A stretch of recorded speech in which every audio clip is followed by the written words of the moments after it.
Alright, so mon prep Selene. Yes, Amusat and Co are drum beating for a man to dance. I can play.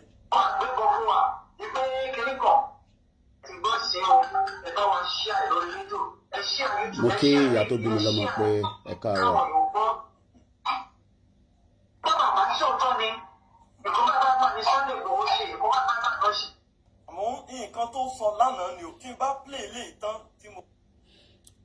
Yonkan ni ẹ̀ ń gbọ́ yẹn, Yonkan Global Media, ìyẹn Yorùbá Christian Association. Tó máa jẹ́ kó wà mọ́ clearer. Kó tó di pa máa wá join Starr Radio ní 11 o'clock.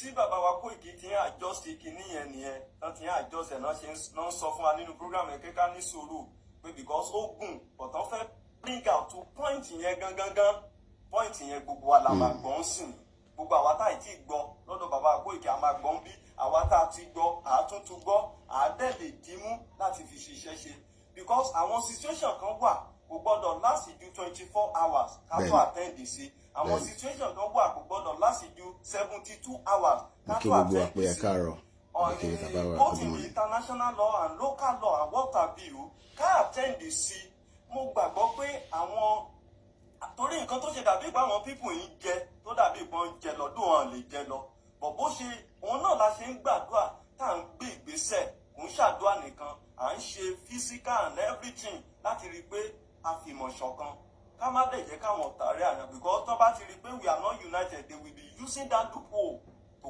come in ó ní ká máa ṣọ́ra torí ó ń ṣọ́ ìjáfara wa ó ń ṣọ́ ìjáfara wa ó ń ṣọ́ ìjáfara wa and then we must be very very vigilant so tó bá jẹ́ pé ìṣọ̀kan wà ní irú àwọn eléyìí hàn ní máa mí rárá gbogbo àwọn tó yẹ kó dìde kan fọwọ́ sọ̀pọ́tì kìíní ẹ olúkálukú wọn sí bá kí àbí even bí ò tẹ̀ ṣe gbogbo lọ́yà ọmọ Yorùbá kan jáde wá láti bóyá mo rántí gbà tí a ṣe inauguration Yonkan bàbá ń sọ fún gbogbo ọmọ Yorùbá pé Yorùbá nation Yonkan Yorùbá nation Christian Association wọ́n ti dúró báyìí o a máa ń bẹ gbogbo ẹ̀yin tẹ́ tó kù nínú nǹkan tó ń mọ́ṣẹ́ ni bàbá sọ pé the Yorùbá Bar Association the Yorùbá Nation Bar Association ẹ̀yin náà kóra yín jọ o. ẹ má bínú àgbẹ̀ anybody wọlé mo sorry because à ń lọ sórí Starr Radio in 9 minutes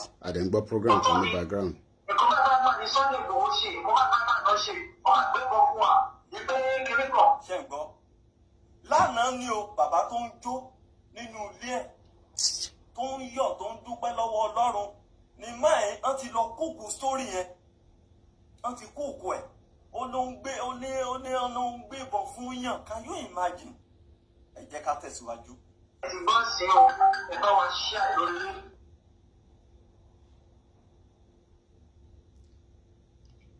ọmọ àlè ní Ijinle ọmọ àlè Yorùbá ni kò tó bá ń ṣọmọ àlè ni a jókòó sí Turkey a sọ pé Igboho ló ń kó ìbọn fáwọn kan. this is Yorùbá kan ó ní agbára adédúpẹ́ lọ́wọ́ Ọlọ́run now on 28th náà lọ invade the Ìbàdàn radio station àti somewhere in Lagos the same time nígbà yẹn tó lọ ṣiṣẹ́ yẹn and so tẹ bá dẹ̀ rí i pé in the first place nífà bàbá wa ṣàlàyé nínú program yẹn bọ́dà mi tọ́ tẹ̀ ti ní fídíò yẹn lọ́wọ́ gan nísìn táàgì Ominira bẹ́ẹ̀ àwa ló ń táàgì Yorùbá nation náà táàgì straight. àwọn kan dẹ̀ ti sẹ́yìn fídíò yẹn sí mi fídíò tí Ijinle fi tó fi ń sọ pé congratulations. àjẹ́ kan mọ̀ pé àwọn kan ti fọ́ọ̀mù fractions organization láti fi ta nǹkan tí à ń ṣerú bàbá rìpọ́tù àwọn ọ̀rọ̀ sí international community láti jẹ́ kán mọ̀ pé this set of people they are rebel. bẹ́ẹ̀ni. that they are not part of us. They were never but part in of the us. first place wọ́n kọ́kọ́ tag wọ́n kọ́kọ́ gbogbo pépà tó gbé kọ́kọ́ sọ pé Yorùbá nation agitator campaigners wọ́n ṣàgbé bẹ́yẹn kó tó di pé we come out torí kìíní wọ́n ń ṣe lábẹ́ wọ́n fi Yorùbá nation yẹn bojú náà ń da ayé ara wọn rú náà ń da ìrìn àjò ara wọn rú ká gbọ́. Olóyè Dr. Sunday Adéyẹmọ Ìgbòho àmọ́. Ó jẹ́ kí ẹ̀gbọ́n ìgbádùn program sọ pé wọ́n fi dà ìlú rú. Ìgbòho ti kó ìbọn síta fún gbogbo àwọn ọmọ Yorùbá nation láti fi da gbogbo Nàìjíríà rú lọ́la. That is what is actually saying. Ó ṣì wà láì bó ṣe ń sọ̀rọ̀ lọ́wọ́ nísìnyí. Èèyàn tó wà ń Tọ́kì àwọn tó rán lọ́jọ́ yẹn wọ́n ti ṣàlàyé fún bàbá tó ti ṣe wọ́n ṣàlàyé ọ̀rọ̀ yẹn wọ́n ti brainwash wọn wọ́n ti àwọn this very man Ijinle Marcus, there is one man called Goat, there is another woman and their own and their mother. Ọ̀pọ̀lọpọ̀ àwọn èèyàn tájọ́ ń ṣe tájọ́ ń rìnrìn àjò nínú Yorùbá nation, many of them they are fall apart, they are go on their way. In fact mo rántí so many of them like that, they have gone in their own way. So until brainwash wọn until brain because all the problems according to 6 minutes I'm a join Starr Radio United Nations is monitor camera one and these are young people. ẹ máa gbádùn program tó ń lọ lẹ́yìn lọ́wọ́. 40 years nínú wọn ní orí tó ń rò. They don't have what they are thinking because everybody have been somehow ó lágbára. So ẹ gbọ́. But tí ẹ bá fẹ́ gbọ́ fídíò yẹn lórí èyí tó ń ṣe lọ́wọ́lọ́wọ́ tó pè ní Ifá Adití, tẹ bá lọ sí page yẹn at exactly 1 hour 35 minutes 17 seconds ní fídíò yẹn ní. ẹ jẹ́ kí because kìíní ẹ̀ ń grab but ẹ jẹ́ kí n play voice note tí I send the similar láàárọ̀ from there we are going to see a máa gbọ́ ọ̀rọ̀ yẹn dáadáa a lè gbọ́. Ó kù dé a máa stop ilé tó ń play nísìnyí.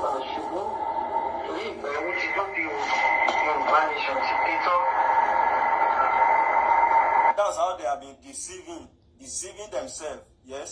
Ìṣẹ̀lẹ̀ kan ṣẹlẹ̀ lọ́wọ́lọ́wọ́. Yẹn lánàá ló ń sọ̀rọ̀ yẹn pé ìṣẹ̀lẹ̀ kan ṣẹlẹ̀ lọ́wọ́lọ́wọ́. Pàápàá jùlọ èyí tẹ́ pé ayé ní security tẹ́ pé ayé ní warrior. Ọmọ àlè ni Ijinle, ọmọ àlè Yorùbá ni. Mo kí gbogbo àpẹ káàárọ̀.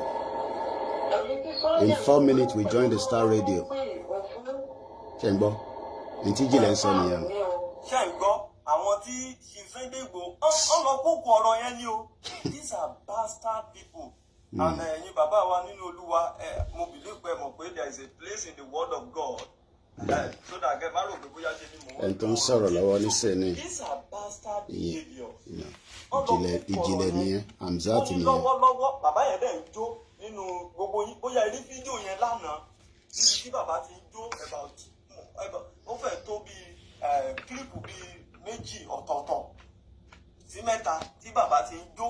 Àwa máa join Starr Radio nísìnyí, àmọ́ kúrò lórí ilé ó kù díẹ̀. So àmà join Starr Radio. Àmà ní rogun àkóbá. Bẹ́ẹ̀ni. Èṣìbọ́kọ yókò ọkọ dẹ́rù bà mí ọkọ dejò sọ́nà. Ìgbòho kò bọ̀n fáwọn yẹn. Ìlàgbétajù ẹni tó fẹ́ tó ń ṣàánú wa tó dúró tán. Ìbádàbí ti yín káàkiri ní ìṣíníyè pàfẹ́ kúrò lóko ẹrú. Now ẹ jẹ́ ká tẹ̀síwájú ohun ẹ̀gán lẹ̀ ń gbọ́ ẹ̀. Sunday Igboho àtàwọn bàbá wọn. Ṣé ń gbọ́? Wọ́n ń pe àwọn warrior àwọn tó pe àwọn oníwọ́rẹ̀ bẹ́ẹ̀ tó wọ́n. Mo kí yàrá Grace, Pastor Mo, Aziz. Mo kẹ́ 90 wá. Confirm ni. Ṣé ń gbọ́? Ó ní confirm ni. Bígbà tó yẹ pé ó wà Nàìjíríà. Ṣé rí i pé a nílò àdúrà, a kì í gbàdúrà, a gbọ́dọ̀ dákẹ́ àdúrà ká tẹ̀síwájú. Ijinle. Ó ń sọ̀rọ̀ bẹ́ẹ̀ tó wà Nàìjíríà. Ẹni tó jókòó sí Turkey. Tó ń sọ pé Igboho kò bọ̀ fáwọn èèyàn. Because àwọn eléyìí, they are signed with Satan, with politicians, they are agents, they are pay agents. So they are ready to go on do. Because bá pọ́ọ̀sì yẹn ẹ má bínú bàbá wa nígbà èmi á mute lé because 2 minutes ni mo ní láti join Starr Radio àdé ń pẹ́lẹ́ nítorí PMQ.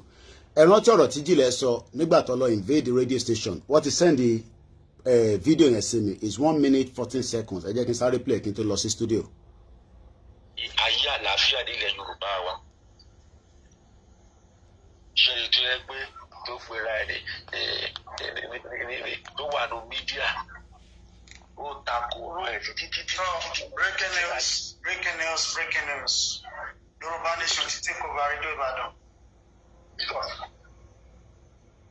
Ẹ̀gbọ́n kan tó sọ. Breaking news. Yoruba Nation wọ́n ti take over Radio Ibadan. Good! Thank you, Lord! Hallelujah. So, ọmọ Yorùbá a sọ fún yín o, ẹ dìde jáde o. So, Àsìkò Ijinle lélẹ́yìí ló announce ní May 28 pé àwọn ti take over Radio Ìbàdàn látẹnu ẹ̀ lórí live program. Ẹ gbọ́ lẹ́ẹ̀kan sí kí n tó join studio. Ayé àlàáfíà nílẹ̀ Yorùbá wa. Ṣẹ́ni tó yẹ pé tó fẹ́ra ẹ̀ tó wà ní mídíà ó takò ọ̀rọ̀ ẹ̀ títí. breaking news. Yoruba Nation ti take over Radio Ibadan. This was in May. Breaking news. Yoruba Nation wọ́n ti take over Radio Ibadan. Ṣé wá rí pé kò sọ pé Ominira ti take over radio station. Announcement on give Yoruba Nation ló dárúkọ. Ṣé rí pé ó ń play a kind of pranky game. Ṣebí Ominira lẹ́nu ẹgbẹ́ dání nígbà tó fẹ́ make announcement yẹn ní May, because as at May ọdún yìí là ń sọ yìí kò ń ṣe May last year tí a ṣì wà in between pé a ṣì wà together àbáàní sí together. Kí ló wá dé tí kò mention pé Ominira ti take over Radio Ìbàdàn ó ṣe jẹ́ Yoruba Nation? I have to go to the studio now. A padà wá later láti wá ṣe more analysis lé lórí because à ń pẹ́ rárá lénìí, so mo dẹ̀ fẹ́ delay actually. So I'm gonna go straight, and there's a lot to talk about, especially ọ̀run yabọ̀ ní òun làbújá lénìí. Whatever the decision, something is going to go for something. I don't know what's going to happen, but we're waiting for the judgment of the tribunal. So I have to join the studio now. Let's go ahead with it.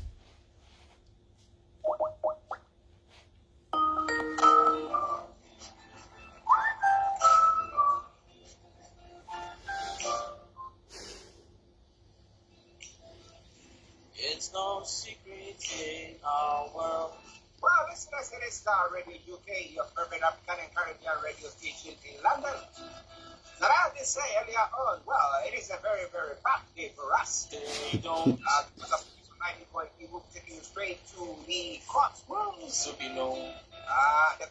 Not the courtroom, the courtroom in Abuja, Stay your time like where the courts are going to give their verdict for. ours. So wherever you are, don't touch the dial at all. No attention, no thoughts. Cause Don't you worry, when it comes to the music, we're going to bring you all the rest of it by the close of the show. But for now, let me welcome the white lion himself, brother, co-presenter, Mr. Reliable Koiki, this morning. Yomi, good morning. Good morning to you back in the studio, Mr. Achi. A very good afternoon to those in a different time zone. And also good evening if you're somewhere in Japan, New Zealand. It's 2 minutes past 11. And welcome once again to the Starr Radio UK, the finest African and Caribbean radio station in London. I'll come back again now to you in the studio, Mr. Achi. Yes. How are you doing? How is the family? Well, the Japanese says that, when things are going in accordance, the family will definitely be excited. We always pray for not just our family, we pray for many African family, especially a continent that have so much, but it seems that many families are struggling on a daily basis. On the other side here, we can only say we appreciate that we've been given the opportunity as probably the third generation to arrive in UK, where there's been a lot of relationship between Nigeria and UK from the 18th century to date, and it seems that the family are doing very great. It's a quiet, as you can tell, and that shows that any children still at home by this time of the day must also be able to give explanation to the school. Well, that's what they have to do when it comes to this part of the world. When it comes to Nigeria and other parts of the African continent, what do we see? But well, today is Judgment Day. So we're not going to be beating about the bush. We're going to be taking it straight there and going to be looking at it. But Latif Abdullahi, good morning to you. Thank you very much for joining us. It's a well done, my brother. Okay. Now, To all of you who are on the various platforms, other various platforms, listening or watching us, we salute each and every one of you. So, behind this online is a view of what is happening in the courts. Now, I'll go straight to him for him to tell us who and who are there. But information that was coming through that there was a strong security presence there. However, Asari Dokubo's boys are threatening trouble. So, where are the security and how come they are in the court premises and they are threatening that they're going to trouble? They're going to stop trouble there. Yeah. Well, Asari Dokubo, I don't know exactly where he is, across the country, but we know that, information coming out as there's a lot of things happening today. I know we are very, very pressed with time, but later on, we will be having the 2.5 hours to discuss everything that will be the outcome. Right now, the images you're watching is the judges resuming into the FCT court this morning at exactly about almost 9:20 a.m. As I can speak to you right now, Justice Aruna Tasima, the chairman of the panel, of the 5-member panel, says the judgment will be lengthy as the proceeding begins. So it is not going to be a quick answer as many of us want it right now. It might take up to the afternoon, or it might even take up to the late evening. But whatever it is, like they said, even if you are pregnant and there is some, situation, you are still likely to deliver that baby, especially if you're somewhere in a very civilized society. Asari Dokubo boys is threatening trouble if the presidential tribunal sacks Tinubu. Nobody knows what is going to be the outcome. I can confirm that the president have arrived at the G20. It seems that many Nigerians say that the president actually ran away. This is what they are saying. I don't have evidence to that because the G20 in India doesn't start until Saturday, and you wonder why the president travels. Even the G20 says the President Bola Ahmed Tinubu of the Federal Republic of Nigeria is the first leader around the world that has arrived at the G20. But who and who is already present at the court? Before I come back again to you in the studio, I can confirm that Peter Obi is not at the court. But the Vice President Shetima has arrived. That is the images there. You can look behind you. The chairman of the APC is there. The chairman of the Labour Party is there as well. But it seems that today will be a very big day. The petition of Peter Obi and the Labour Party against Tinubu and INEC and Shetima, APC first on the cost list. Parties in the matter are making appearance. Like I said, the party chairman of the Labour Party, Julius Aburu, is actually on the seat.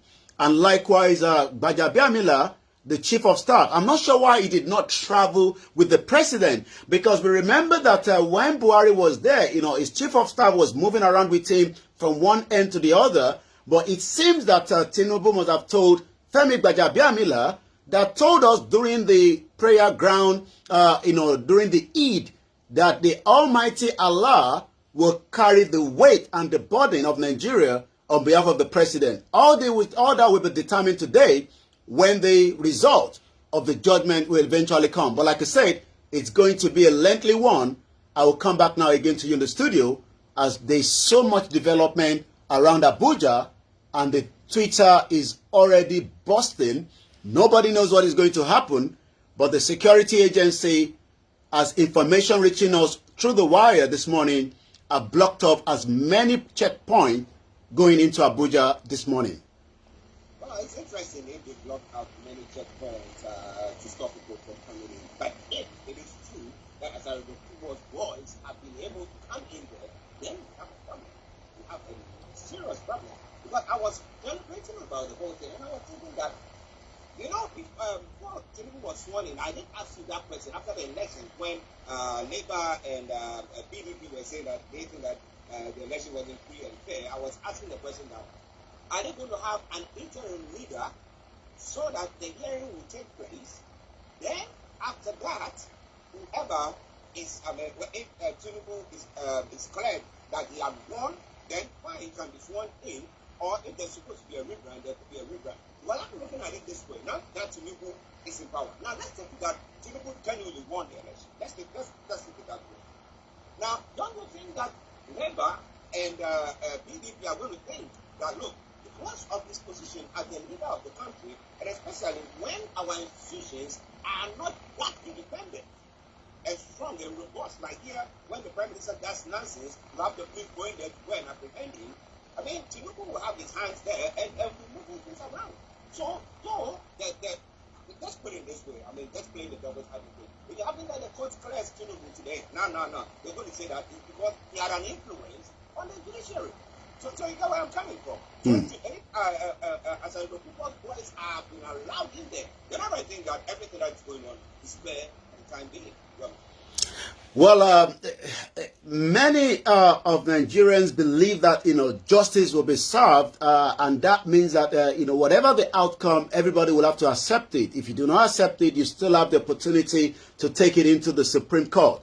And, looking at some of what is trending, on the social media this morning, Justice Tesami is struggling to read out sections in the Constitution and what is in front of him. What is all these? It looks like, as Falana says, it seems that Nigerians are pushing, the judges, to go either the wrong way or the right way. But we must allow justice, to come true. It's been all eyes on the justice, all eyes on Ugo, all eyes on Justice Bolaji, all eyes on Justice Bello and Justice Ada. But the question you ask is, whatever the outcome is, if this tends to favor the President Bola Tinubu, would that mean that he has literally, behind the scene, put the pressure? Many Nigerians believe that the pressure started from INEC when the result has been manipulated, and whatever INEC has already put out, it is now up to the judges, based on more evidence, to decide whether INEC was right to deliver to Tinubu the return certificate as the president that led to his inauguration about 102 days ago. But as of today, is this going to be upturned? We would all have to wait, because this judgment is not coming very soon. Behind the screen there, you can see that these are part of the INEC materials that even a secondary school will probably not do such mistake. You can see the numbers have changed. We were told that, when the chairman of INEC came here to speak to us at Chatham House, he gave the assurance that the result will be collated and you can view it live. But maybe because of technology, maybe because of technical glitch, that didn't happen. Remember also, there is the 25% of FCT. It seems that again is something that has been deliberated back to back. All these now is left to all these judges to make the final decision on who remain the president of the Federal Republic of Nigeria. Like I said yesterday, heaven is not going to fall. We are already today, and we just have to wait a little bit, maybe by the 1800 hours when we come to the Niger diaspora, Niger Voices rather, we will be able to give the outcome. But as I speak to you right now, I am not able to tell any of our listeners in Africa, across the continent, that the outcome will be this.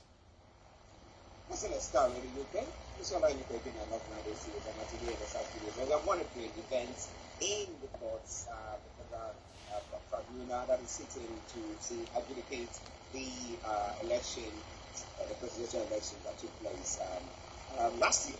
Is it last year or this? Sometimes it's not in February this year. February this year, yeah. Okay, so we're still there. But now let's talk about Nigerians as a whole. Now, measuring the temperature on the ground, how do you see it? Because some people put in hashtag Save Nigeria today or stuff like that. So, we are looking at it. How tense are people down there? It's very tense. I got to tell you that. We already have those in support of the president with their placard. I'm not sure whether they have been moved, but also we've seen the opposition as well with their own placard. Whether they're going to be moved or allowed to be able to do, according to the Constitution, their right to protest. But there has been a lot of push, in the last 24 hours. I was looking at the communique coming out from Rivers State that yes, you are allowed for protest, But again, we might be able to stave a little bit on that. And looking at the reaction this morning, from what I'm gauging, it seems already that Nigerians across, okay, I don't know whether this is yet confirmed, but there's a breaking news coming that the tribunal have struck out the petition seeking Tinubu's disqualification. We're going to come back again to that. I'm going down to what shall we raise on the ground. I read somewhere that the police claim that the activists arrested because the Unilag, there's another problem in Lagos State. But like you did ask, is there tension as we speak right now on the ground? Yes, there is tension. And it seems that tension is not just happening in Abuja. Right now, there's also pandemonium in Unilag as security operatives arrest, they're shooting the student over the school fees. Why is all this happening simultaneously? Again, the reaction is, why are the judges' faces not being shown? I thought there was seen need for transparency. Let me give you one of the video that I picked up this morning from some of the reaction. And this is how this in the video says, save Nigeria, and as for those that wants to save Nigeria. Let's listen to this.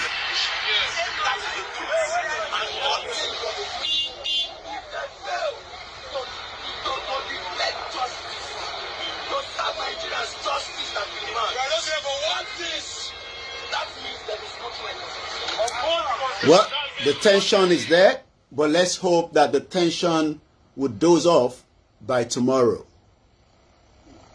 Well, listen, it's quite an interesting time of development in Nigeria this evening. But wherever you are, we want to say thank you very much for tuning into this segment as well. He says that Yomi was saying that, well, they said it will take a bit of time for the judgment to come, but it's a lengthy, when they're giving the judgment, they have to do lots of whatever things that they have to explain why and what before they go on.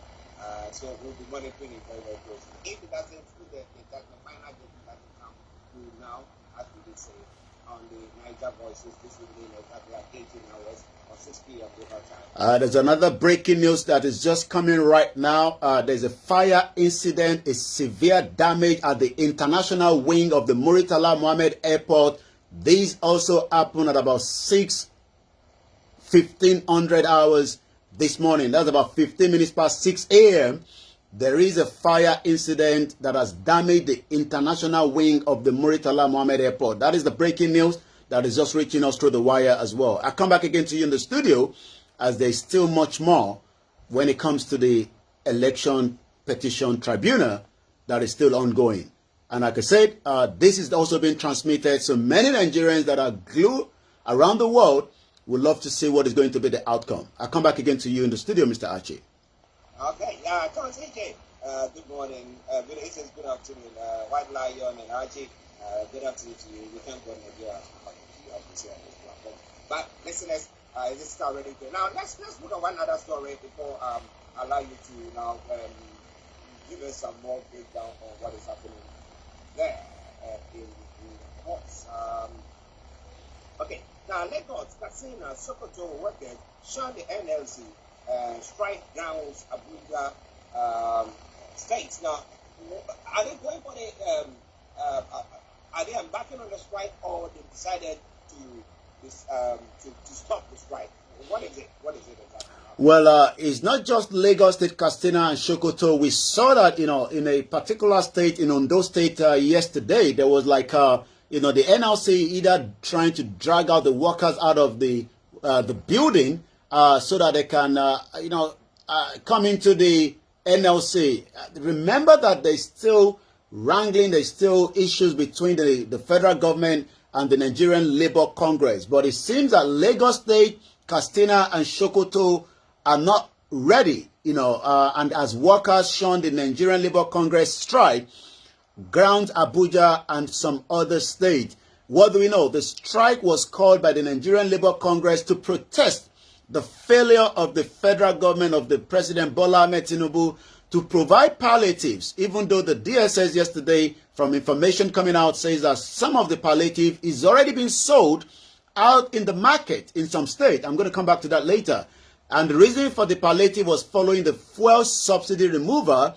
But yesterday, there were some places that were grounded economic and commercial activities, but in states like Lagos, Sokoto, and Katsina, literally snubbed the Labour, Congress. Does that mean that there's kind of a disunity between the NLC members in each of the states?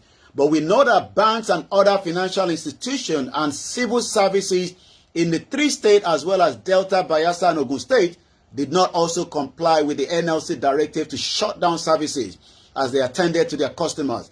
The 2-day strike, which was meant to be yesterday and today, paralyzed activities at the Federal Capital Territory, which is still ongoing with the Election Petition Tribunal. So it's like a double barrel going on in Abuja today, as the NLC has paralyzed the system and operation.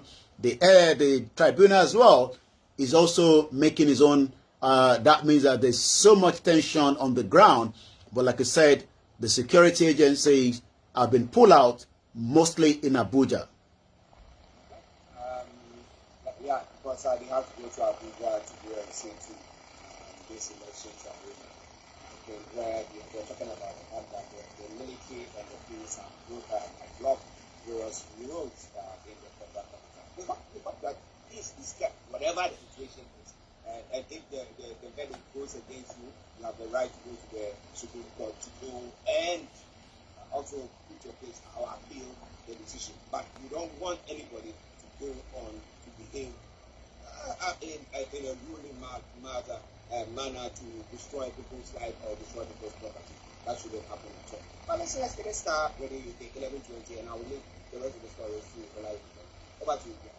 Okay, what we can tell you so far is the Allied People's Movement petition have been struck off. The tribunal has literally struck out the APM petition, saying it has no local standing to challenge the nomination of a candidate of another political party. The petition is also struck out on the ground of lack of locals to raise the issue of a valid nomination of Kashima Shettima, the vice president. The Allied People's Movement petition is an abuse of the court process, having ventilated the same issues before the Federal High Court. Their action is mala fide. That is coming as the court continue to give their judgment. Remember that it's not just the APC, Labour Party, and the PDP. We also have some smaller parties that are also taking, the bigger ones into the current situation. Now, let's come back again because of the time. But later on at 1800 hours, we would have more time to look at so many of the news coming out of Nigeria this morning. Once again, this is the finest African and Caribbean radio station in London. Not a very good news again, as a road accident have claimed 6 lives in Ondo State, the southwest of Nigeria. Federal government accused of illegally licensing companies to mine at Cross River National Park. We've been talking about illegal mining going on in the north and some part of the southwest and the middle belt across the country. But it seems that the minister for that position, Dele Alake, will have a lot of work to do to be able to curb as many of the illegal mining.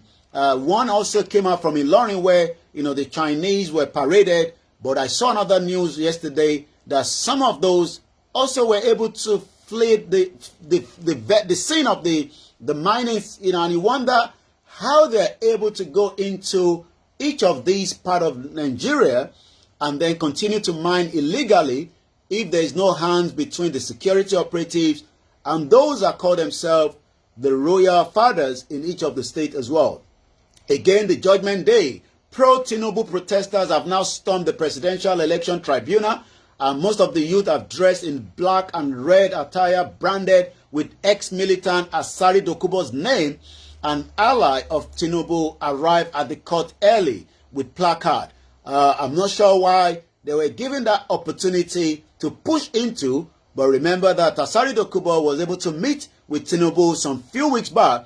Even he was able to display as many of his security operatives because he said he also works with the government, even though the Nigerian army dismissed such news as well. PDP losses as APC Oshiomhole win at the election tribunal. This is another tribunal at the ongoing other state activities. Like I say, the images of the vice president has arrived with other guests at that particular election tribunal. Let's take one more as then go straight to the social media. One in strike. Kano governor asked the Nigerian Labour Congress to allow essential services to operate. 20 Ibadan internet fraudsters have been arrested by the EFCC. Again, the army asks most of its troops to respect the civilians' right during operations. Now let's go straight to the social media and then come back again to you at 11:24. And most of what is being discussed right now, so like I said, it might take about 3 to 5 hours before the judgment that many Nigerians around the world are expecting. So what do we know? The president arrived in India and has met with one of the billionaires in India as they are trying to bring as many investors back into the country. But this morning, 25% is trending at 33.7%, and also the SP Benjamin Odoye says hashtag Nigerian first, think hashtag Nigeria. Abdulaziz Nabi Abubakar says disqualification of a candidate is a pre-election matter. Double nomination is now settled. I have stopped watching at this junction. Let's see more reaction. Reno Mokere says the fact that the presidential election petition court have dismissed the APM suit on the eligibility of President Bola Tinubu and the Vice President Shetima means that they would also dismiss Peter Obi's suit, which is also based on the same eligibility ground. Mo at Morris_Moyen says justice disqualification of a candidate on the basis of double nomination is a pre-election matter. Damn, first technicality. And again, 99% oppressor. I have received this DM from one of my followers. The message in it broke my heart. I must confess, brother, my hero. I want you to know today I might be anonymous due to security concern because many journalists that are working, especially those that are critics of the government, are always concerned of their safety first. And that is why many of them have left the country, and those in the country are sometimes not found, like Daddy Yati. Again, President Tinubu arrives in India and heads straight into the top-level investment meeting with Induja, the chairman, after 15-hour journey. Quite a long trip for the president for the G20 coming up this weekend in India. Again, rerun is trending. PEP is trending. The PEP judgment is trending.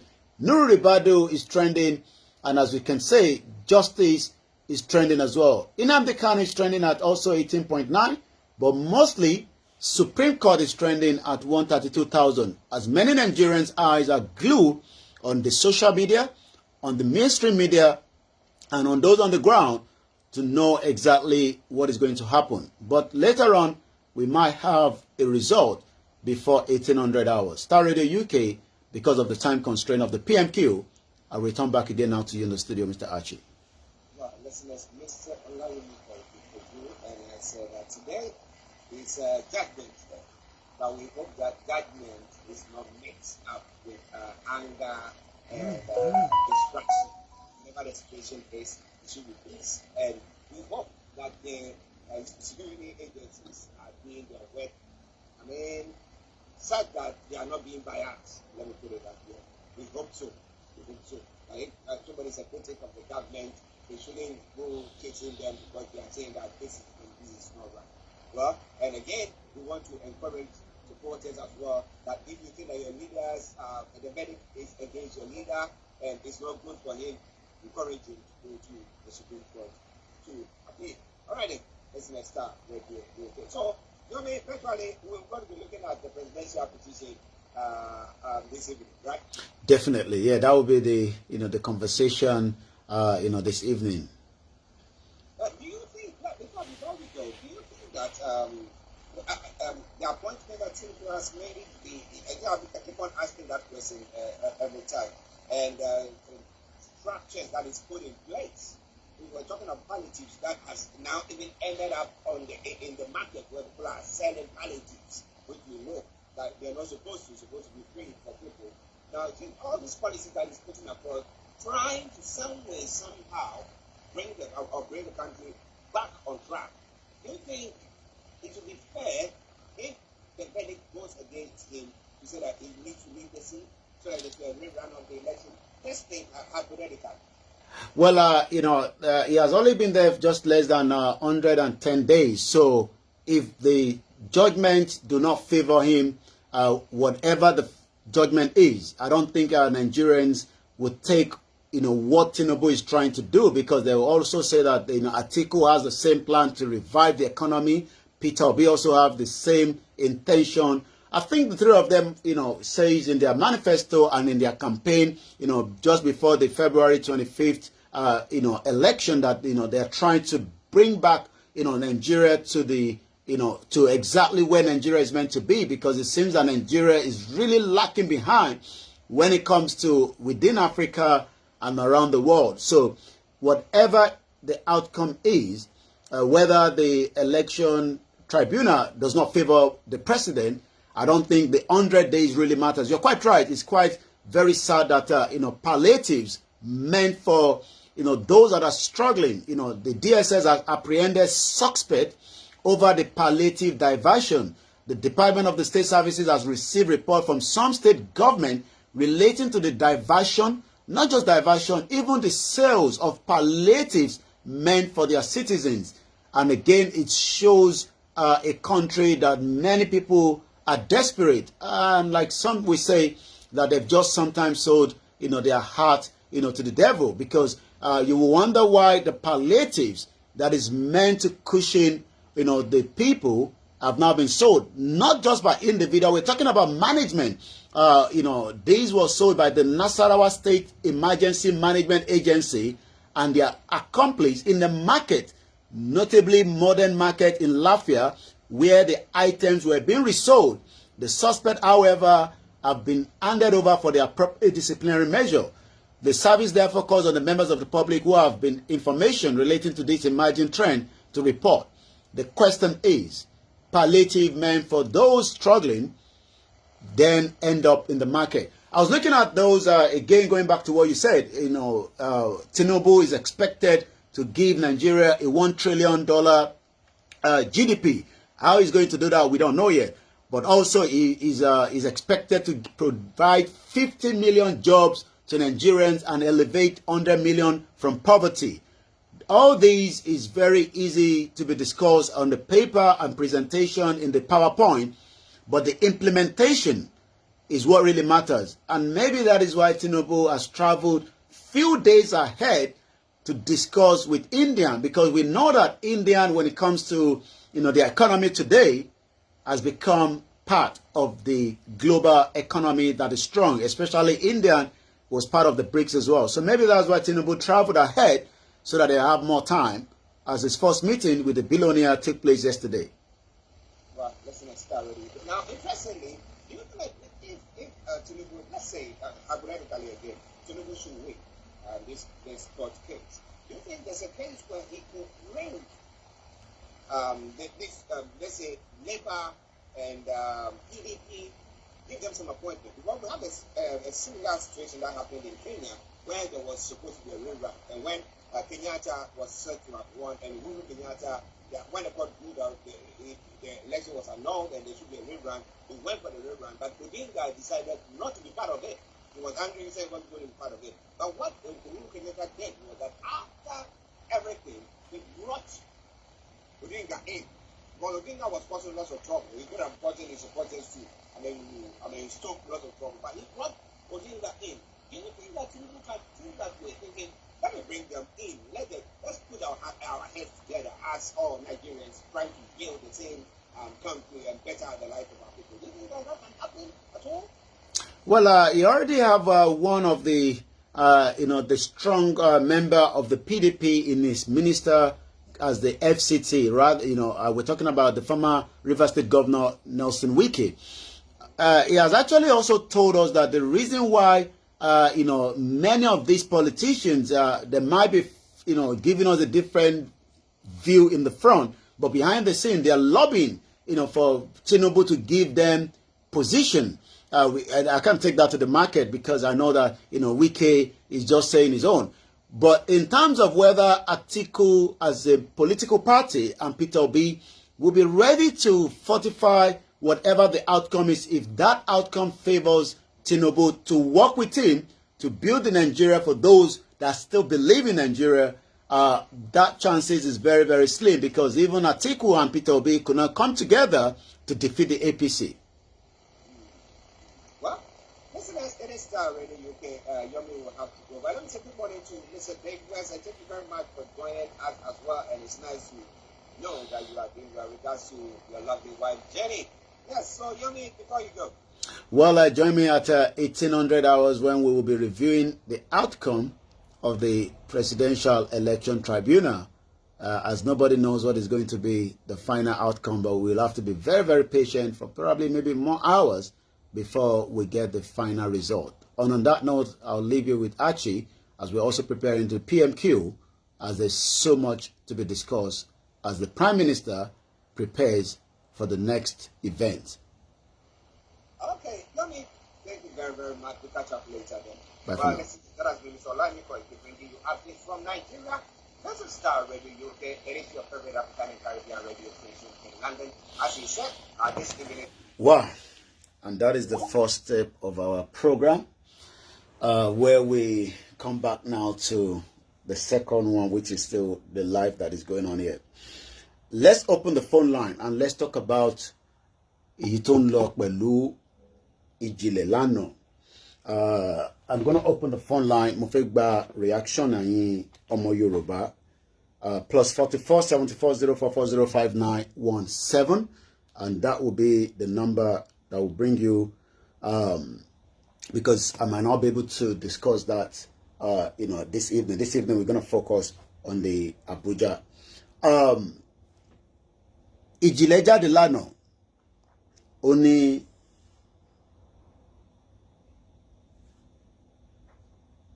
okay. I've been our team to on the ground.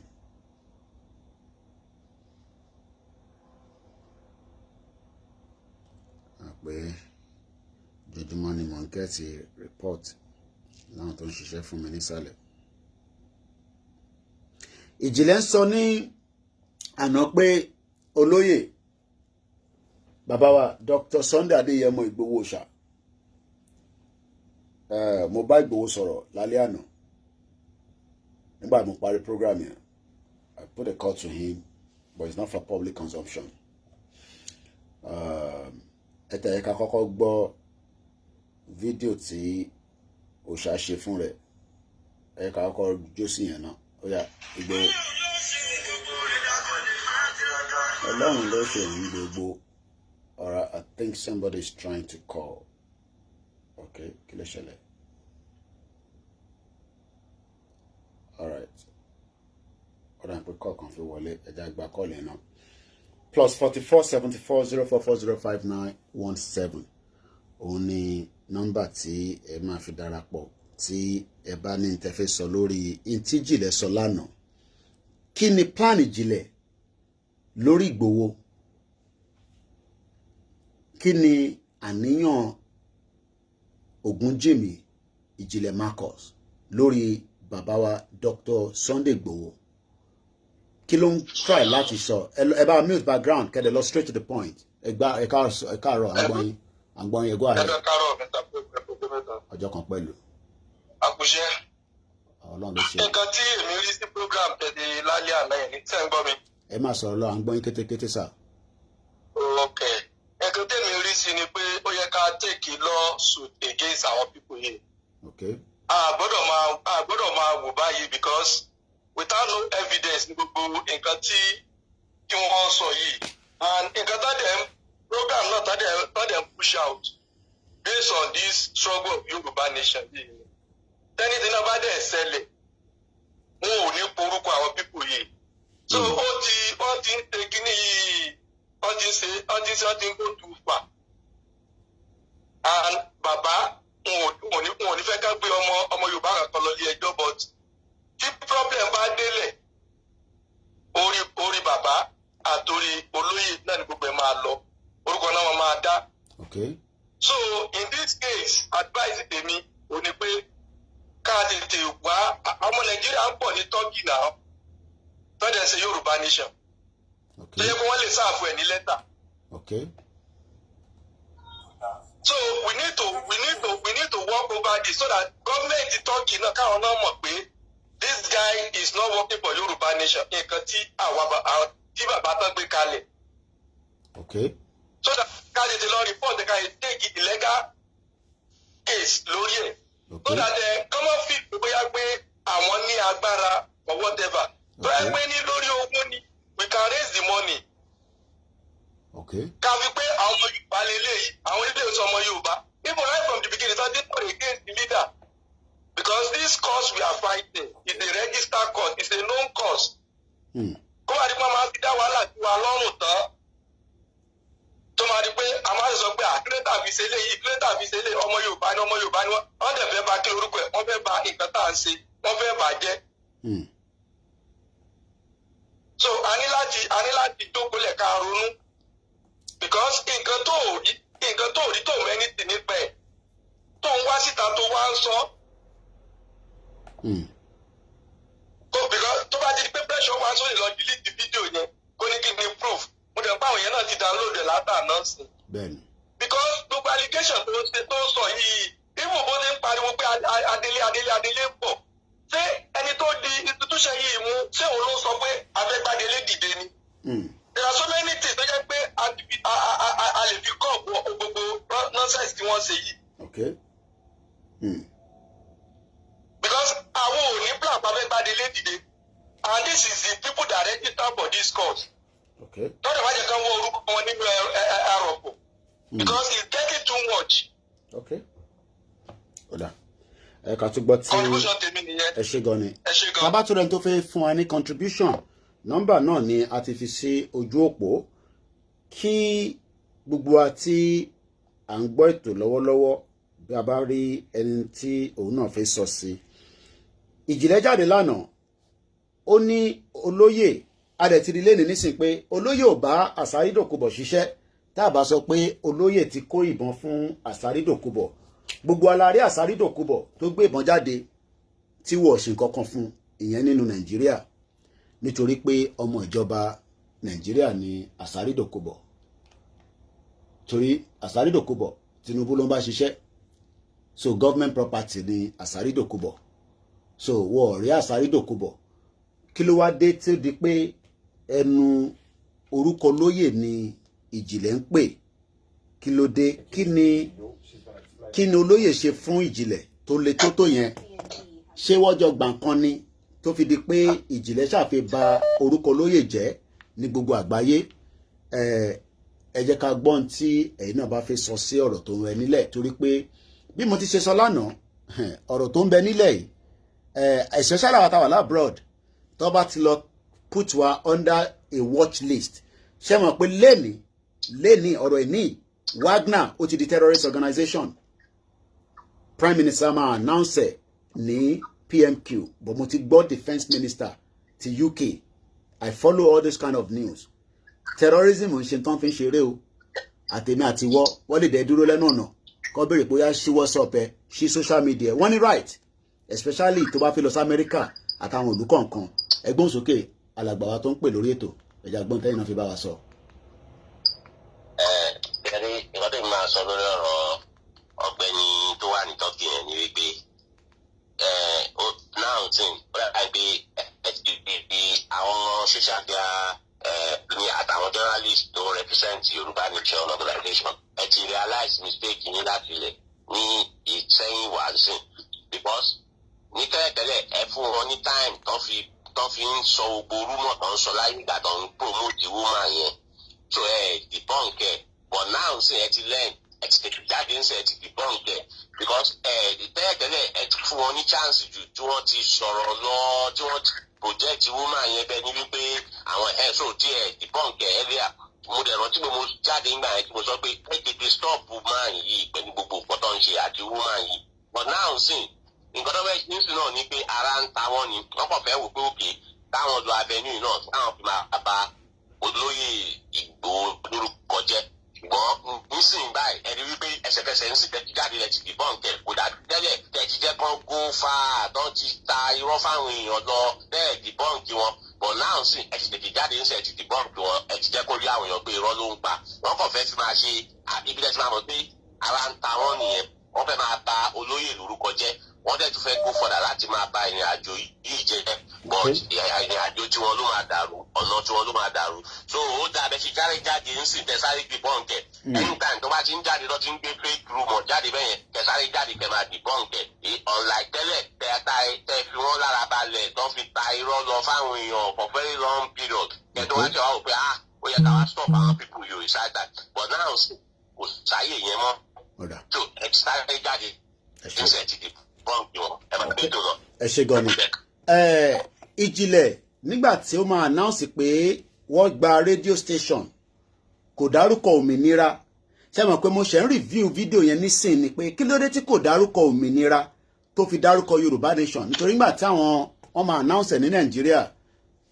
kò sí topic kankan a ṣe kúrò lórí Starr radio ní so bí ẹ ṣe darapọ̀ mọ́ wa ni tí ẹ bá ṣe ń gbọ́ wa lákọ̀ọ́kọ́ for the first time ojoojúmọ́ ni máa ń join Starr radio I am their international correspondent so lágo 11 títí dé aago 12 but tá bá parí ẹ̀ a máa ń sọ̀rọ̀ tá bá ti ní topic but lẹ́ni ìtàn sọ̀rọ̀ lórí ọ̀rọ̀ tí Ijinle sọ lórí show ẹ̀ lánàá pé ẹni tó bá mọ Ijinle òun ni lára mídíà tó ń ṣiṣẹ́ fún Dupe Onítìrí ní Turkey tó ń pè ní Ogunjimi Marcus ó ní Ìgbòho fẹ́ kó ìbọn fáwọn èèyàn láàárọ̀ yìí láti fi da Nàìjíríà rú whatever the outcome of the election bá ní kọ́là tó wà lórí ètò ẹgbà sọ̀rọ̀ sókè à ń gbọ́ yín sà. bàbá mi ká rẹ sa ẹkúṣẹ́ sà. àwa ni ẹ. ẹgbẹ́ Ọlọ́run kò ní bàjẹ́ ẹni tó bá dẹ̀ fẹ́ bàjẹ́ náà ayé tí wọ́n tó máa bàjẹ́. ṣé níbi tí adé dúró yìí gbà olùkó ti tó àkókò àti ìgbà. Àwọn YSDM níṣẹ́ láti ṣe é lè tí wọ́n pè é ti tó. Mo lérò pé nínú YSDM wọ́n ní legal department. Kó rìpọ́ọ̀tù gáàyì fún FBI. So kó lọ gbé kò síbi tó wà tó wọ́n ní gbé pé ní táwa ń ṣe nìyí o àwa ń bèrè fún self determination nǹkan báyìí làwa ń ṣe bẹ̀tẹ̀ eléyìí wọ́n ń lò ó ń ba ìrìnàjò wa jẹ́ ó fẹ́ tán tàbí wa lórúkọ kó rìpọ́ọ̀tù ẹ̀. Kó wọ́n fi ṣe scapegoat kó fi pàrókò tí Dupe Onítìrí ó ní pé àbáràdán àwọn fàdídàṣẹ bọ tí wọ́n bá ti gbé Ijinle ẹ̀rí wọ́n rí ìyá ìgbé ọ̀rọ̀ tó wà Nàìjíríà pé ká sọ pé èèyàn wa ní èèyàn wa orúkọ tí wọ́n sọ wọ́n fẹ́ kí wọ́n sọ wá kí ló kan Yorùbá Nation pẹ̀lú pé wọ́n fẹ́ ṣe di judgement ní Nàìjíríà àtijọ́ tí wọ́n ti ṣe judgement wà tí wọ́n gbádùn ilé òkú wọn jáde so ẹ̀ tún máa gbé mọ̀ pé ìfúnra ètò critical 419 ayé àbúrò ni. So ó ti tó àkókò fún àwọn YSDM kí wọ́n gbé legal team wọn dìde. Wọ́n lọ sùn ẹ̀ ní tọ́kì ibi tó wà ẹ̀. Wọ́n gba lọ́ọ̀yà bẹ̀ kí wọ́n sùn ẹ̀. Gbogbo tó ń ṣe tó yàtọ̀ sí nǹkan tí YSDM ń ṣe. Kí wọ́n project sípa kí wọ́n tọ̀ mítẹ̀ fún lọ́ọ̀yà tí ní tọ́kì ńbẹ̀ kí wọ́n arrest ẹ̀ ńbẹ̀.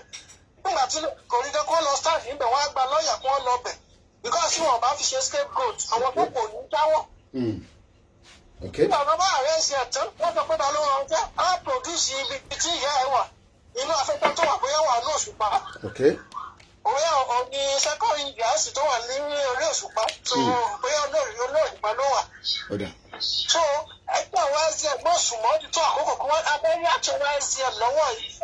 Wọ́n ní tí àtọ́ba ní òpin ìkà náà bá fi dá ara wa wò àwọn tó wà ta ò ní bẹ̀rù wa. Láàkó fi ṣe scapegoat àjọ ọbẹ̀ YSDM wọ́n náà máa sọ gbogbo wa lórúkọ tí ò ṣe tiwa ẹgbẹ́ gbogbo all over the world lọ́mọ Yorùbá Nation wà ta ní WhatsApp group ta ní Facebook page Yorùbá Nation ṣé ká máa lọ kọ́ máa dá wa lórí airport ni ṣe pé a fẹ́ gba orílẹ̀-èdè wa. Abẹ́ YSDM lábẹ́ bàbá wa Ajakintóyè gbogbo àwọn legal department tó bá wà lórí ètò yẹn jọ ní kó tó pẹ́ kó tó jìnnà ẹgbẹ́ ìgbésẹ̀ eléyìí tó jẹ tẹ́lẹ̀ àti fi bù wọ́n bẹ̀ níbi tó dé dúró yìí ẹ jẹ́ ká fi wọ́n jòfin ká fi wọ́n pàrókò. Ẹ ṣe é fà kó ìdìfà. Mo kí gbogbo ẹ̀yin tẹ̀ ń bá wa dá sí ètò náà torí ẹ̀ náà la ṣe pè ní ètò ọlọ́gbọ́n torí pé ọgbọ́n ọlọ́gbọ́n la fi ṣọgbọ́n. Wọ́n ní YSDM wọ́n lásìkò tó tẹ gbọ́dọ̀ dìde ní kíákíá eléyìí ń ṣe ibi tá a máa sùn ní tatara ẹ bá máa ṣe ní ṣúkúṣúkú ẹgbọ́n sókè à ń gbọ́ yín. tẹ bá ń gbọ́ra yín nínú ilé ẹ lè gbọ́ nǹkan tá à ń sọ ẹ bá mute ti background ká lè gbọ́ yín ẹgbọ́n sókè à ń gbọ́ yín alàgbà tó ń pè wá. ẹ máa sọ̀rọ̀ láti ń gbọ́ yín.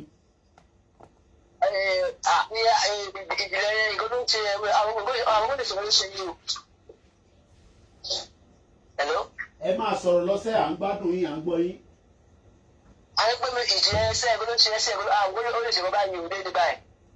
kò sí nǹkan téèyàn lè ṣe lọ́n fi sọ pé ọmọ àdáadáa mọ̀ kò sí nǹkan tó lè ṣe ìjìnlẹ̀ ìjìnlẹ̀ tẹ́ porúkọ Ìgbòho gan ló fi gbéra sókè tó wá di pé Ìgbòho ló ń sọ nísìn lẹ́nu ló ń sọ jáde lẹ́nu ẹ̀ mo kí ìmọ́lẹ̀ Yorùbá ó ní wọ́n restricted for 13 days èmi ò tẹ̀ tí lè stream lórí Koiki Media Odùduwà for more than 50 days so Facebook iṣẹ́ tó ń ṣe nìyẹn mo kí Azeez káàbọ̀ sórí ètò ẹgbọ́n sókè bàbá wa tó ń sọ̀rọ̀ ẹ má yẹ kó yọ wá kó ṣọ́ọ̀kì wa kò sí ọmọ Yorùbá nìyẹn kò sí nǹkan tá a lè ṣe ìjìnlẹ̀ ní Ìgbòho ló fẹ́ gbébọn jáde lẹ́nu ẹ̀ ó jókòó sí Turkey onígbòho fẹ́ gbébọn jáde.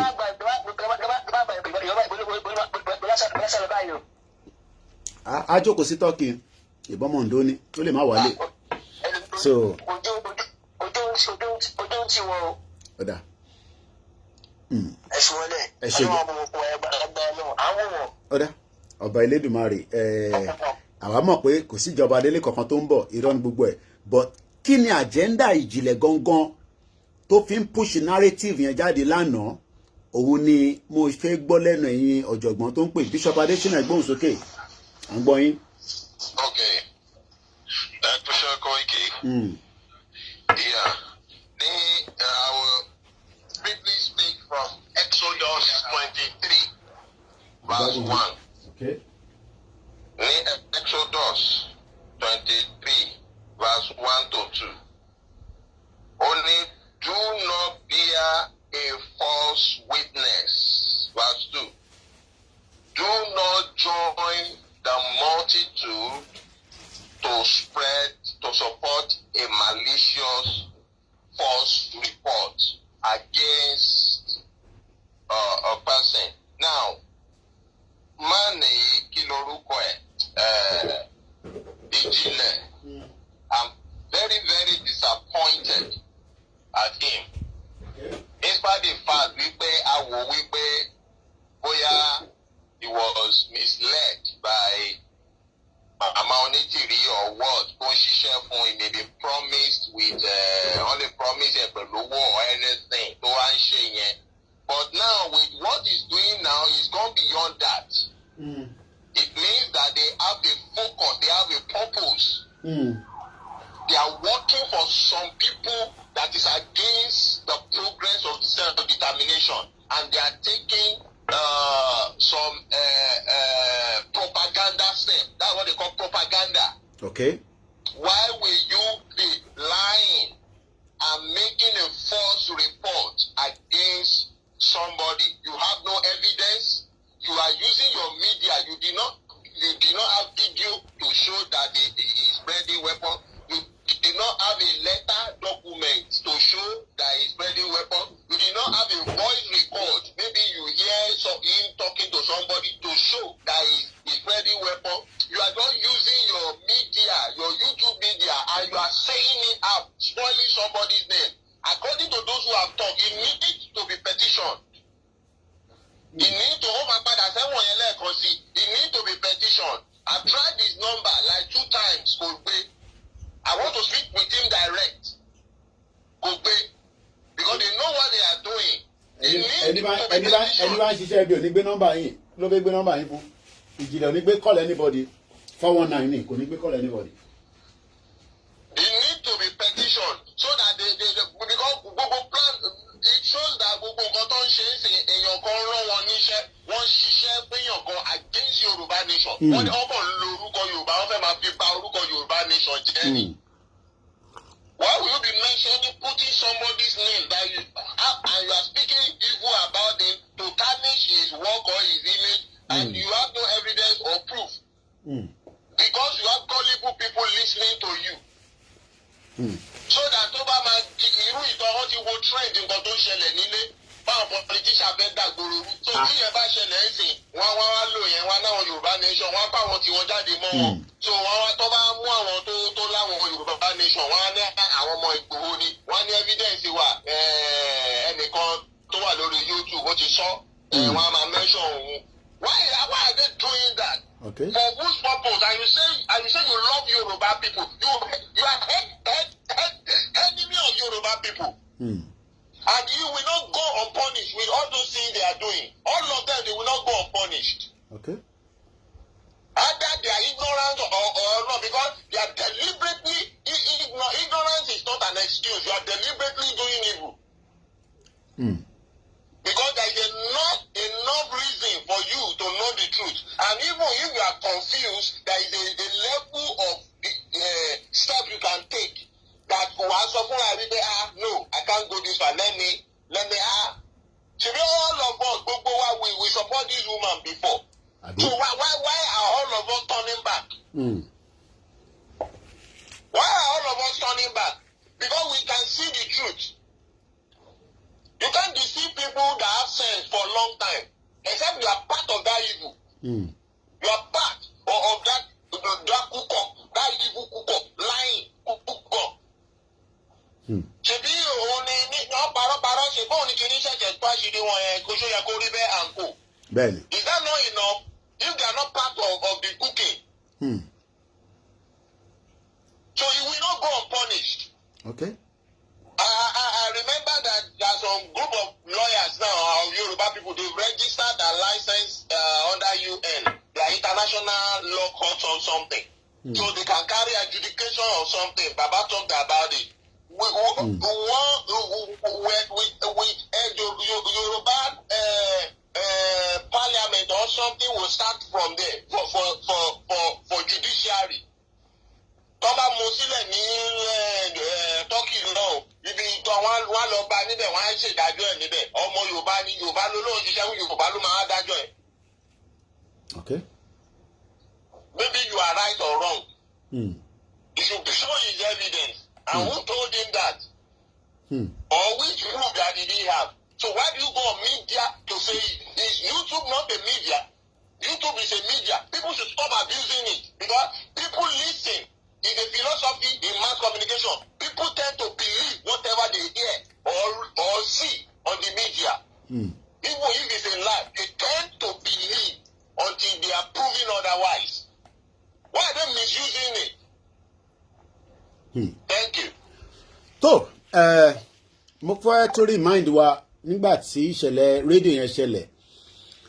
Ẹ rántí pé Ijinle kò jáde kó sọ pé àwọn ti gba òmìnira àwọn tí òmìnira ti ajáki radio station amúlùdùn nígbà tó máa sọ̀rọ̀ in tó sọ ni pé Yorùbá nation fídíò yẹn ló ti send sí mi lánàá àwọn èèyàn ti send ẹ̀ sí mi.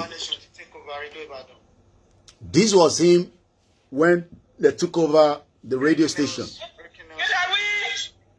Yoruba nation want to take over Radio Ibadan. Good. Thank you, Lord. Hallelujah. So Now,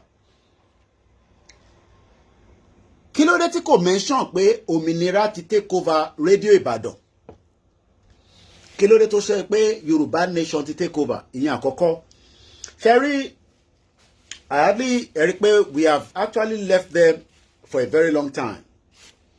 Èyí tẹ́ bá ń follow her because apart from pé máa ń sọ fún pé I listen so that I can give an update some of the things don't so. Ẹ rí pé wọ́n wà relevant but in tó bá ti mú wọn tó ń dárúkọ olóyè Ìgbòho, let me say something tí gbogbo agbọ́dọ̀ ní understanding ẹ̀. Olóyè name today is not just within Nigeria anymore. Èmi sì lè wà within UK and Nigeria. But presently, Leni, mo sọ ní ọ̀la o, Leni, Dr. Chief Sunday Igboho's name is global. In tó bá dẹ̀ ti lè mú kó sọ pé ó ní anything to do with pé Igboho ń fi weapon ó ń kó fáwọn èèyàn according to tí Ìjìnlẹ̀ ń sọ láti fẹ́ fi da ìlú rú lẹ́ni. Number one, ṣé DSS ni Ìjìnlẹ̀ ni?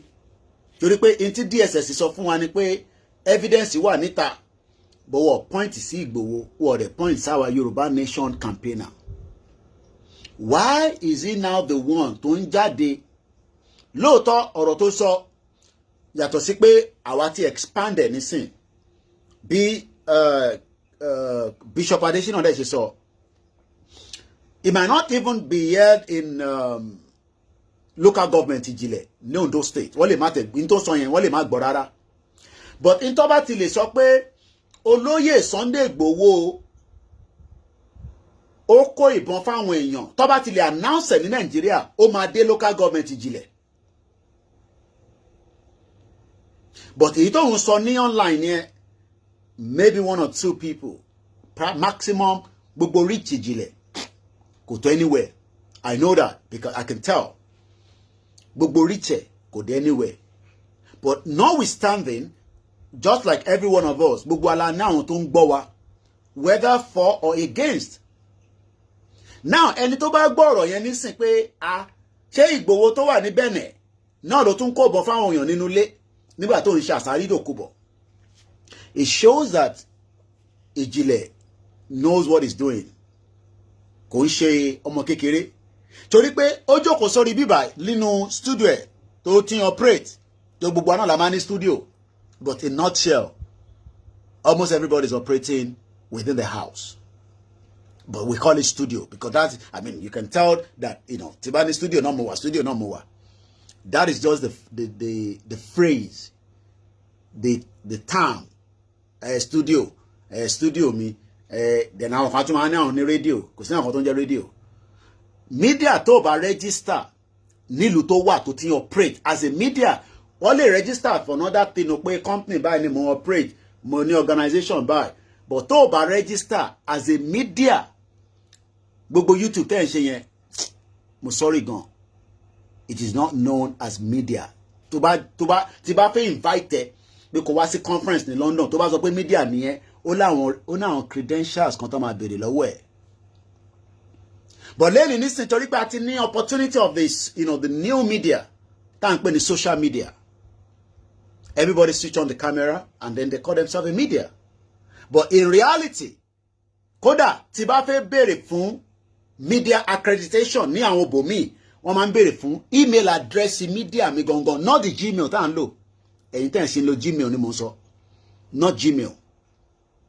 And kí ló ń pè ní media email? O máa ní ìtàn pè ní info at orúkọ media yẹn. And that is why we have a website. And that is why we have also an email linked to the website. Because UK tell me wá nísìn, àwọn event kan wà tí máa attend. Tí bá sọ pé mo fẹ́ wá under the, tí bá ní mo fẹ́ lọ as an individual. Wá fún mi ní pass. Ó láwọn event kan tẹ́ máa rí tí mo fẹ́ announce fún yín tí máa attend. Mo ti register fún. But it's not for public now. Tí bá ti débẹ̀ ẹ̀rí nígbà yẹn. Multiple layer of events tí máa ń lọ. Ìbí kan tí mo ń ṣe nìyẹn kó tó di pé mo bẹ̀rẹ̀ Yorùbá Nation. I go to different events. I go to different, you know, conferences based on either as a media CEO, cause CEO lèmi lórí media tí mo register sí UK. So gbogbo tí Ijinle ń ṣe yẹn, ó kàn ṣe based on pé ó kàn tàn camera. Mo tún sọ lẹ́ẹ̀kan sí kò wà register sí Turkey. Gbogbo ẹni mo fi sọ. Tó bá dẹ̀ náà wà register sí Turkey, kó fún wa ní details yẹn. I lè check it. I am registered in UK. Anybody can check that. Mo san tax every year nílùú yìí. Mo dẹ̀ ti register way behind because kàtà tó bẹ̀rẹ̀ Yorùbá Nation. Ni mo dẹ̀ ti ń pè ní Koiki Media. Kódà, kó tó di pé a bẹ̀rẹ̀ Yorùbá Nation as far back as 2015, mo register sí Nigeria. Tẹ́ bá mọ̀. Because ibi mo mọ̀ tí mo fi wá ṣe nígbà yẹn. I have my Koiki Media. Ó wà register sí Nigeria. Ẹ lè má gbélé lẹ́nu mi rí. Mẹ́tẹ́ ń bá deal o. Mo sọ fún pé mi ni last man standing. Mẹ́ni tẹ́ ń bá deal. Nítorí pé èmi mọ̀ tán pè ní media. So, but everybody is calling themselves media today. They are not media. But ọ̀rọ̀ tó bá sọ, it is important that either there's a fact in it or not. gbogbo nǹkan dẹ̀ ló ní ethics kò sí bí ṣe fẹ́ sọ̀rọ̀ lọ sọ̀rọ̀ bọ̀ mo mọ bí tí mo lè sọ̀rọ̀ dé because mo mọ̀ pé there is what I call ethics. So èyí tí Ijinle ń sọ pé ó kàn tán kámẹ́rà ó kàn sọ̀rọ̀ ṣàbàlà Igbo òun fúnra rẹ̀ mọ̀ pé wọ́n lè lọ Nàìjíríà bó ṣe wà yẹn pẹ̀lú pé wọ́n náà ti declare Yorùbá nation wọ́n bí Ijinle dákó lọ Nàìjíríà èmi sì lè lọ Nàìjíríà before Ijinle tó bá dẹ̀ ní pé dánwò ló bí yọ kẹrẹ kó ra ticket kémi náà ra ticket kájọ lọ sí Nàìjíríà ká dẹ̀ ṣòpa wà nínú Nàìjíríà wọ́n bí dákó kúrò nínú Turkey tó wà yẹn kó níṣó ní Nàìjíríà pẹ̀lú pé bọ́ ṣe náà gba Yorùbá nation èmi ò dẹ̀ ti gba Yorùbá nation èmi sì lè wọ Nàìjíríà dánwò ló bí yọ kẹrẹ. So kí la wá ń sọ torí pé a tọ kámẹ́rà kalẹ̀ à ń bá àwọn èèyàn sọ̀rọ̀ àwọn èèyàn wá ní àti ní bí i 1,000 people 3,000 people kò mean anything but orúkọ Ìgbòho tó ń dá yẹn gangan ló ní weight nínú nǹkan tó ń sọ and that is what makes Ìgbòho different.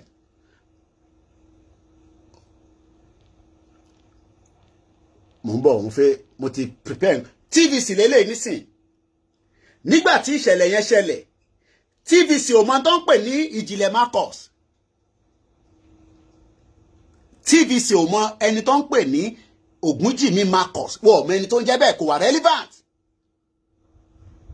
tòta ni wọ́n mọ bàbá Akíntóyè wọ́n dẹ̀ mọ Ìgbòho nítorí pé àwọn ni the only two representatives of Yorùbá nation in terms of our leaders gbogbo nǹkan ló ní leader ṣèbí Tinubu ni leader yín nísìn ó máa wọlé kò ní wọlé wọ́n máa gba jáde àìtìmọ̀ ìyẹn kù sí wọn lọ́wọ́ problem ti àwọn Nigerians nìyẹn but lẹ́ni kò ń ṣe pé bàbá Akíntóyè ni leader gbogbo Yorùbá a sì ní àwọn bàbá Fẹ́nifẹ́re níbẹ̀ èmi pàdé àwọn méjèèjì bọ̀ mo rí bàbá pa Fáṣọ̀rántì bọ̀ mo rí bàbá wa pa Ayọ̀ Adébánjọ tó ń ṣe méjì tó ń ṣe mẹ́ta àwọn ni leader wa nípa pé Yorùbá nílẹ̀ Yorùbá lẹ́ni yàtọ̀ sáwọn ọba o so tó bá ń sọ pé Ijinle wà relevant but ọ̀rọ̀ tó bá sọ a gbọ́dọ̀ jáde láti sọ pé ọ̀rọ̀ tó ń sọ yẹn irọ́ ló ń pa kò ní any weight kankan gbogbo ẹni wọn fi sọ kò wà register sí Turkey gbogbo ẹni wọn fi sọ because mo mọ̀ tó bá dẹ̀ náà wà register sí Turkey ẹni kó fún yín ní credential ibi tó register sí ní Turkey tó fi mọ̀ pé media lòun nínú Turkey tó wà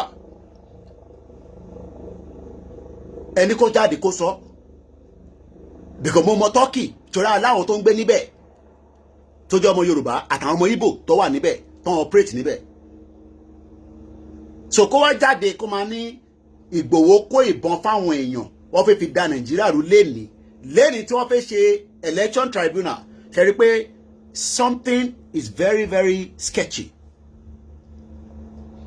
mo ń sọ fún yín pé as at today lẹ́ni group tó ń pè ní Wagner Russia lè máa sọ pé terrorist ni wọ́n but lẹ́ni lábẹ́ òfin UK gbogbo ẹ̀ máa change kódà tó bá ní anything láti ṣe pẹ̀lú wọn láti ìlú yìí tó jẹ́ ọmọ ìlú yìí àbọ̀ ọmọ tó fún ní resident nílùú yìí tó bá ní anything ṣe pẹ̀lú Wagner you are also falling in the trap of that.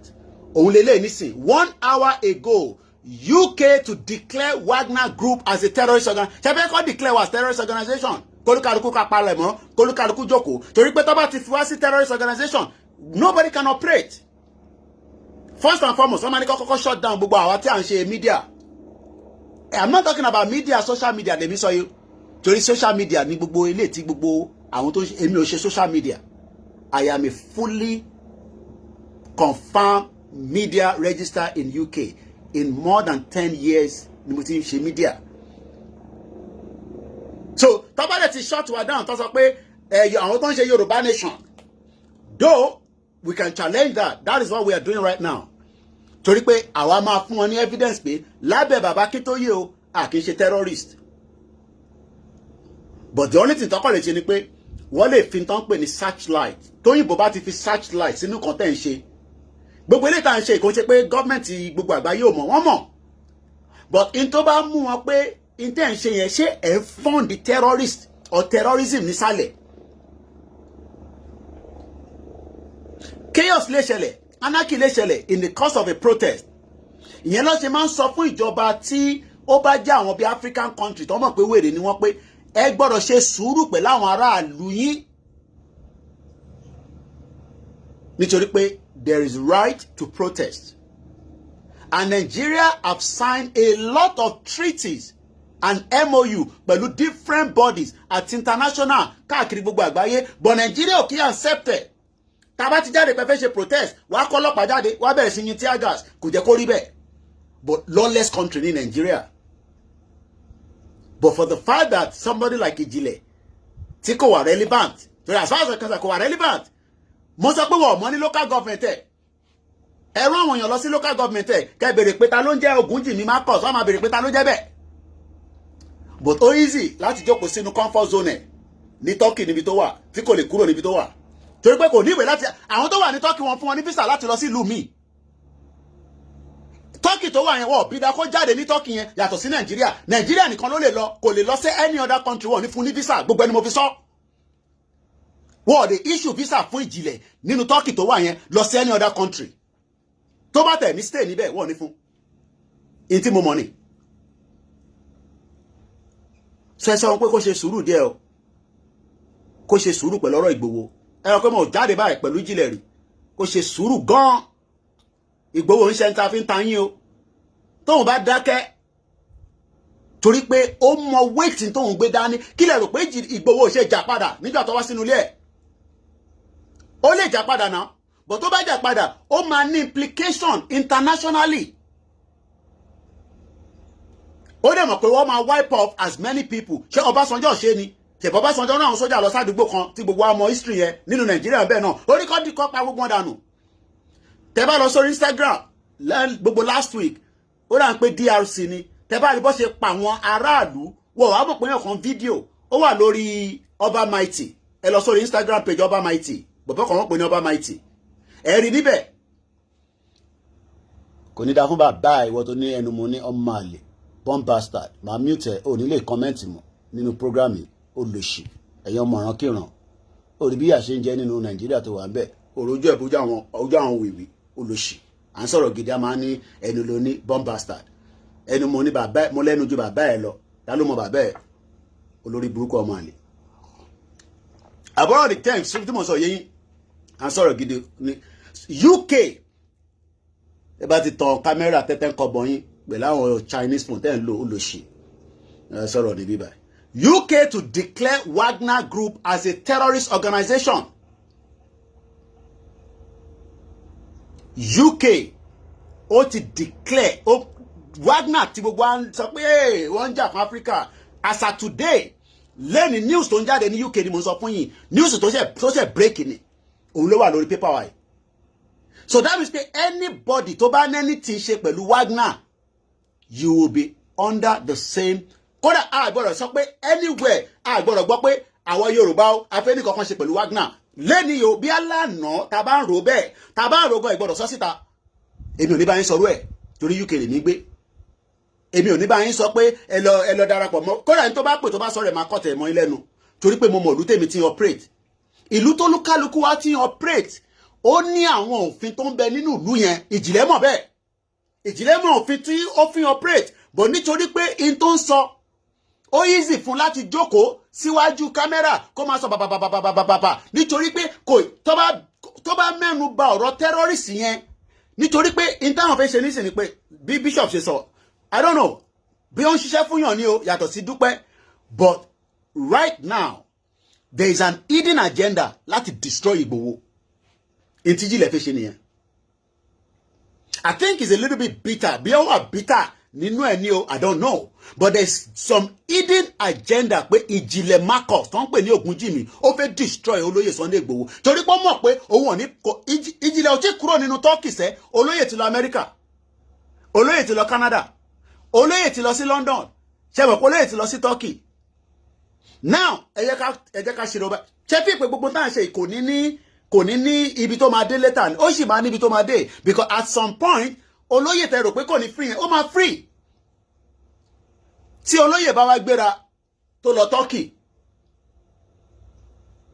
kó wá dá dúró, kó wá máa wọ́n dà pé kí ló ń dáhùn dúró fún, láì gbé gbaná wọlé, láì gbé nǹkan wọlé, àdèmọ́ tó ń ṣe ní Turkey, kó wá máa sọ fún pé wọ́n mention ẹ̀ àwọn ti rí fìrí ẹ̀ pé is somebody of interest. Ṣé rò pé ìjọba tá à ń ṣe yóò ní tán ni? ìjọba Bọ́lá Tinubu yìí máa tán ẹlòmíì máa tún wọlé. Government come, government go, as long as Nigeria ọba ìtì pín. But what we are saying is that ṣé Ìjìnlẹ̀ ní agenda láti fẹ́ destroy olóyè ni lórí pa gbé Yorùbá nation dání? Ẹ̀yin náà lẹ sọ pé ó gbowó títí lọ́wọ́ gbogbo ọmọ Yorùbá. Ìjìnlẹ̀ náà ló sọ, ẹ rántí ó ní gbogbo owó tó gbà lọ́wọ́ ọmọ Yorùbá bó máa pọ̀ lẹ́nu Ìjìnlẹ̀. I don't understand, I don't know. But it is important that we come out and tell our people. Àwọn ọlọ́pọlọ ni mò ń bá sọ̀rọ̀. Tó bá lọ́pọlọ ò ní láti jókòó sí bíbá. Àwọn kan wo blue film lórí social media. Àwọn kan ṣí pátá sílẹ̀, àwọn kan ṣí ọyàn sílẹ̀. Ìyẹn kọ́ lèmi sọ ní bíbá. Ọ̀rọ̀ future lèmi discuss. Tọ́rọ̀ tí n bá sọ bá make sense say you have the right to walk out of this broadcast. But tó bá fi any comment síbẹ̀, máa ránṣẹ́ sí bàbá àti ìyá ẹ̀. Fact ni mo sọ fún ẹ yẹn. Tó bá comment tí kò jẹ́ kó comment, máa ránṣẹ́ sí bàbá àti ìyá ẹ̀. Torí pé púpọ̀ nù yín ẹ̀ ní understanding bí nǹkan ṣe ń work lágbàáyé. Let me read this quickly. There is now a draft. Kí ló ń pè ní draft? What in prepare? Draft will become a bill. A draft order will make it illegal to support the violent and destructive Russian mercenary organization in the UK. Ìyẹn lè wá ní kèmí jókòó kí má sọ̀rọ̀. So that tó bá di ọ̀la tèmi náà bá fẹ́ sáré lọ, mo fẹ́ kàn sáré lọ sí Holland kí wọ́n á dé airport. Kọ́ wá ní Mr. Koiki, can you stay that side please? Kí wọ́n á dà pé kí ló ń ṣẹlẹ̀ láì gbégbáná. Ó dà mo wá stay. We've been able to confirm that you are involved in terrorism. Ṣé mọ̀ pé ìgbẹ́ lè gbọ̀nyàn lẹ́sẹ̀kẹsẹ̀. Terrorism ń ṣe tó fi tẹ́ ìbá fi ṣeré Nàìjíríà ló ń fi terrorism ṣeré torí pé ìlú yàn ń ṣèlú. Àwọn ò kì í fi terrorism ṣeré ní ìlú òyìnbó. Ìbíbà ilé mi gbé èmi ò gbé Nàìjíríà. Èmi ò mọ operation Nàìjíríà. Mo ò mọ operandum tí Nàìjíríà fi operate. But UK lèmi wà. Ibẹ̀ ni mo gbé láti 1998. Ó máa pé 25 years. September 21st ni mo wọ̀lú in 1998. Ó rà ń porí yín ó pè. Torí àwọn gbé Yorùbá nation dání wá tàgé mi as a terrorist nítorí pé wèrè kan jókòó sí Turkey. Turkey tó lè kúrò níbẹ̀. Turkey tó yẹ pé inflation Turkey gan ó ti lọ́lẹ̀ but Turkey sì bẹ́tà ju Nàìjíríà lọ. Ìyẹn ni gbogbo ń ṣe ń jókòó sí Turkey náà. Ìyẹn tó wà ní Turkey tó bá yẹ pé Nàìjíríà prepare mind wa dáadáa ni. Kò jẹ́ kí gbogbo àwọn Nàìjíríà tó kí ló ń ṣe ní Turkey nítorí pé wọ́n produce nǹkan níbẹ̀. Is a production upline.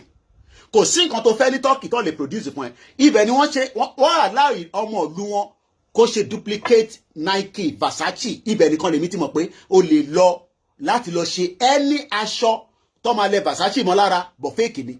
Wọ́n allow ẹ̀ ní Turkey. Wọ́n dẹ̀ good gan. Ibẹ̀ làwọn èèyàn ti lọ kó sọ́fà wá. Ṣé bí wọ́n ń ta gbogbo ẹni fún yín ní Nàìjíríà? Ẹni tó lè lọ sí China, Turkey ló ń lọ. But kí ló dé tí Turkey ṣe dà bẹ́ẹ̀? Nítorí pé wọ́n produce nǹkan kó tó di pé economy wọn wọlẹ̀. Owó wọn ti bàjẹ́ gan. Owó wọn ṣe kí ni? Ó ti forfeit gan. But àwọn ọmọ ìlú wọn wà láìtàláì sí mọ́bìlá ìlàzílá hùwà. Wọ́n sì ń jẹ oúnjẹ mẹ́ta lójúmọ́. Wọ́n bí ọmọ Nàìjíríà kan dà lé ní kó lè jẹ oúnjẹ mẹ́ta kó yó ní bẹ́kùnbẹ́kùn kó tún momi sí àwọn ọmọ Turkey sì ń jẹ. Nítorí pé government wọ́n prepare fún orú ọjọ́ báyìí. A mọ̀ pé wọ́n ní problem pẹ̀lú Amẹ́ríkà torí pé Amẹ́ríkà tí wọ́n ń ta síra wọn gan òun ló ń jẹ́ kówó wọn máa di wàhálà sí wọn lọ́rùn. Ẹ̀dàn kan ibi tí Amẹ́ríkà bá gbẹ́sẹ̀ sí wàhálà ló máa ń jẹ́. So tá bá jókòó síbẹ̀ tá à ń sọ fún yín pé àwọn kọ̀ọ̀kan wà àwọn Nigerians tó ń gbé ní Turkey wọ́n mọ̀rọ̀ tí mò ń sọ yìí. Púpọ̀ nínú wọn gan ló pariwo lójoojúmọ́ wọn ò rí ní ìwé fún wọn mọ́ nísìn. Ìgbòho tó wá léfọ̀n tó lé kan náà ó wá ń sọ pé ó fẹ́ gbé ìbọn jáde. Kẹrìpọ̀rọ̀ yẹn kò make sense tí kò bá ń ṣe pé ó ní kankan ó fẹ́ damage Ìgbòho ni. Kí ló fẹ́ damage fún? Ẹni ẹ ti gba Yorùbá nation. Ẹ rí pé lẹ́nu yọ mẹ́ta àsọsímọ́ àfi wọ́n sílẹ̀. Ẹ̀yin tẹ́ wà Nàìjíríà tó bá gbé Yorùbá nation òmìnira dé fún yín. Ẹ bẹ́ẹ̀ rí. Àwálẹ̀ náà ti gba Yorùbá nation. Ẹ mọ̀ bẹ́ẹ̀ pa àìtí gbà. Ọ̀nà méjì ni àwọn kan náà ti gba Yorùbá nation. Àwọn kan náà ò lọ́ fi gbà. Ọ̀nà yẹn ò ń ṣọ̀nà. Àwọn ní no. Ṣé àwa la máa sọ ọ̀nà tó máa fi gbà? Àwọn ti declare náà nìyẹn. Mo fẹ́ sọ fún yín pé Ìjìnlẹ̀ tó ń gbé ní Turkey yẹn sometimes I just laugh. Ó dá kéèyàn travel. Mi ṣe máa ń rántí ní mímọ́ sí máa ń sọ pé traveling kò sí nǹkan tó dáa tó láyé yìí. Ó ṣò pé understanding ẹ̀ nígbà tó tún dé Turkey kò catch up. Ṣẹ́rí tó bá yẹ pé wọ́n náà wọ̀n tí gba country, it will still be a fair game. Ẹni ẹ̀ ti gba country. Àwọn tó wá ń lé, wọ́n wá ń play mind yín báyìí, wọ́n ń play mind yín lọ báyìí. Ẹ jẹ́ kí n ka article yẹn ti délẹ̀. UK to declare Wagner group. Tó bá mọ àwọn tó ń pè ní Wagner, ó ṣáà mọ bọ̀bọ̀ kan tó ló kú, tó já plane wálẹ̀. Bọ̀bọ̀ Wagner boss yẹn, ẹ ṣáà mọ bọ̀bọ̀ yẹn. Àwọn ló ń pè ní Wagner group.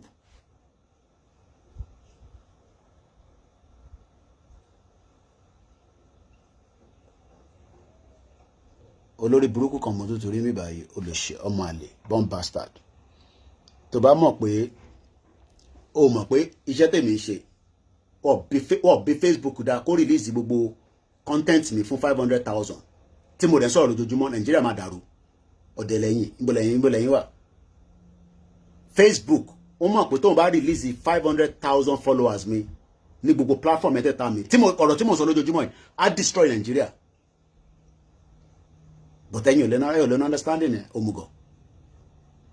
We want more viewers. Message take me pass out. Facebook ba allow e ko jáde síta with 500,000 lójoojúmọ́. Gẹ́gẹ́dẹ́ máa gbiná torí pé ọ̀rọ̀ tí mò ń sọ ó máa ṣí brain yín lójoojúmọ́. Ode. Jẹ́ ṣí pátá mi nísìn. Wá rí pé Facebook máa release gbogbo video content yẹn síta. It's all about what we are discussing. Èmi ò sọ̀rọ̀ àlùfànṣá ní bíbá. Ọ̀rọ̀ tó lè for country lè mi discuss. Facebook mọ̀ bẹ́ẹ̀ ọ̀dẹ̀. Lára understanding ibi tí brain yìí tó dé mọ́ ni ẹ. Rò pé mi nìkan náà ṣe bẹ́ẹ̀ fún ni. Gbogbo activist tó wà ní gbogbo àgbáyé ló restrict wa. Ẹ rò pé àwa nìkan ni ẹ rò pé èmi torí pé ẹ̀yin jókòó sórí social media pẹ̀lú àwa ni. Èmi káàkiri ni mo mọ àwọn activist tó wà láti ìlú kọ̀ọ̀kan sí ìlú kọ̀ọ̀kan. Wọ́n reduce ni. But ẹ lè ní understanding ẹ̀. Ìwọ́n wo 48 viewers. Kí ni kàn mí pẹ̀lú 48 viewers? Ọ̀rọ̀ 48 viewers kọ́. Ọ̀rọ̀ message tí ó máa break Nigeria lèmi sọ. Èmi ò sọ̀rọ̀ fracas. Ẹ lọ síbi tó ti ń ṣe fracas. Èmi náà máa ń wò wọ́n. Ẹ lọ síbi tó ti ń ṣe donation ẹ̀yin olóṣì. Má dárúkọ kí má lọ. Torí kẹ́ bá yẹ dágbó lè knock bàbá yẹn off. Bọ̀ mo fi dárúkọ. Tí bá jẹ́ pé mo jókòó ní sí tí mo ní donate a lọ sí 5,000. Ṣé ìyẹn ló fẹ́ solve problem Nigeria ẹ̀yin olóṣì ọ̀dẹ̀? Ṣé ìyẹn ló máa solve problem Nigeria ẹ̀ ń donate fún yàn kan? Ìyẹn ló máa solve ó ti solve local government kan tán. Ṣèbẹ̀ ẹyẹ kan sí méjì ló ṣe.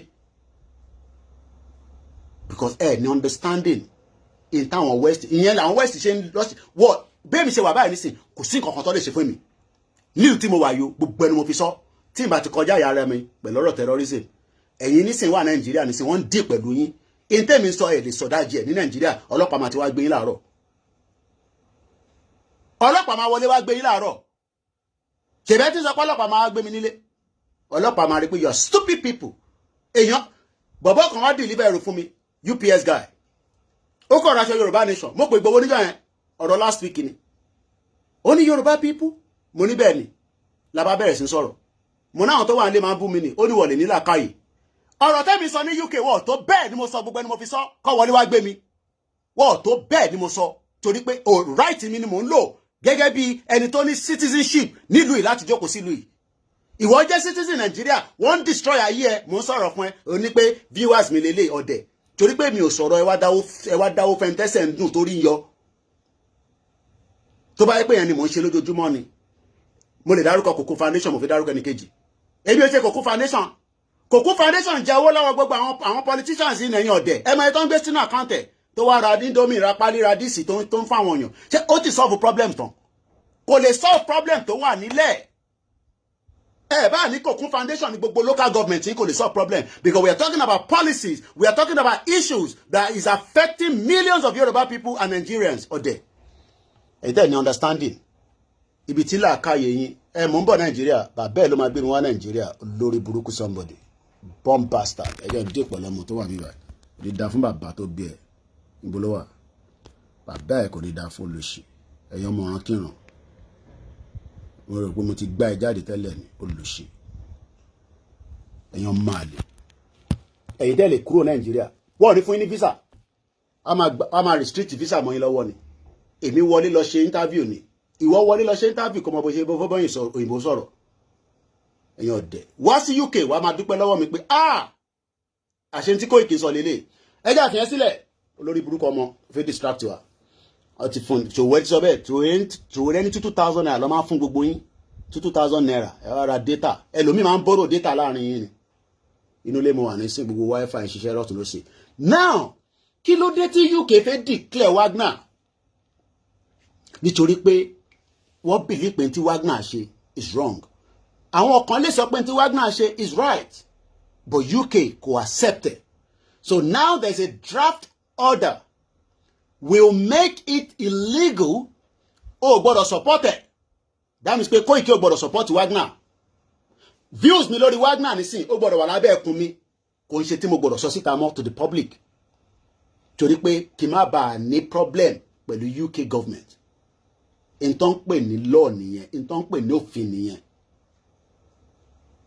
èyí ẹni constitution wọ́n respect ní Nàìjíríà ẹni sọ pé ẹni constitution yóò ṣiṣẹ́ fún yín let's continue a draft order will make it illegal to support the violent and the destructive Russian mercenary organization in the UK.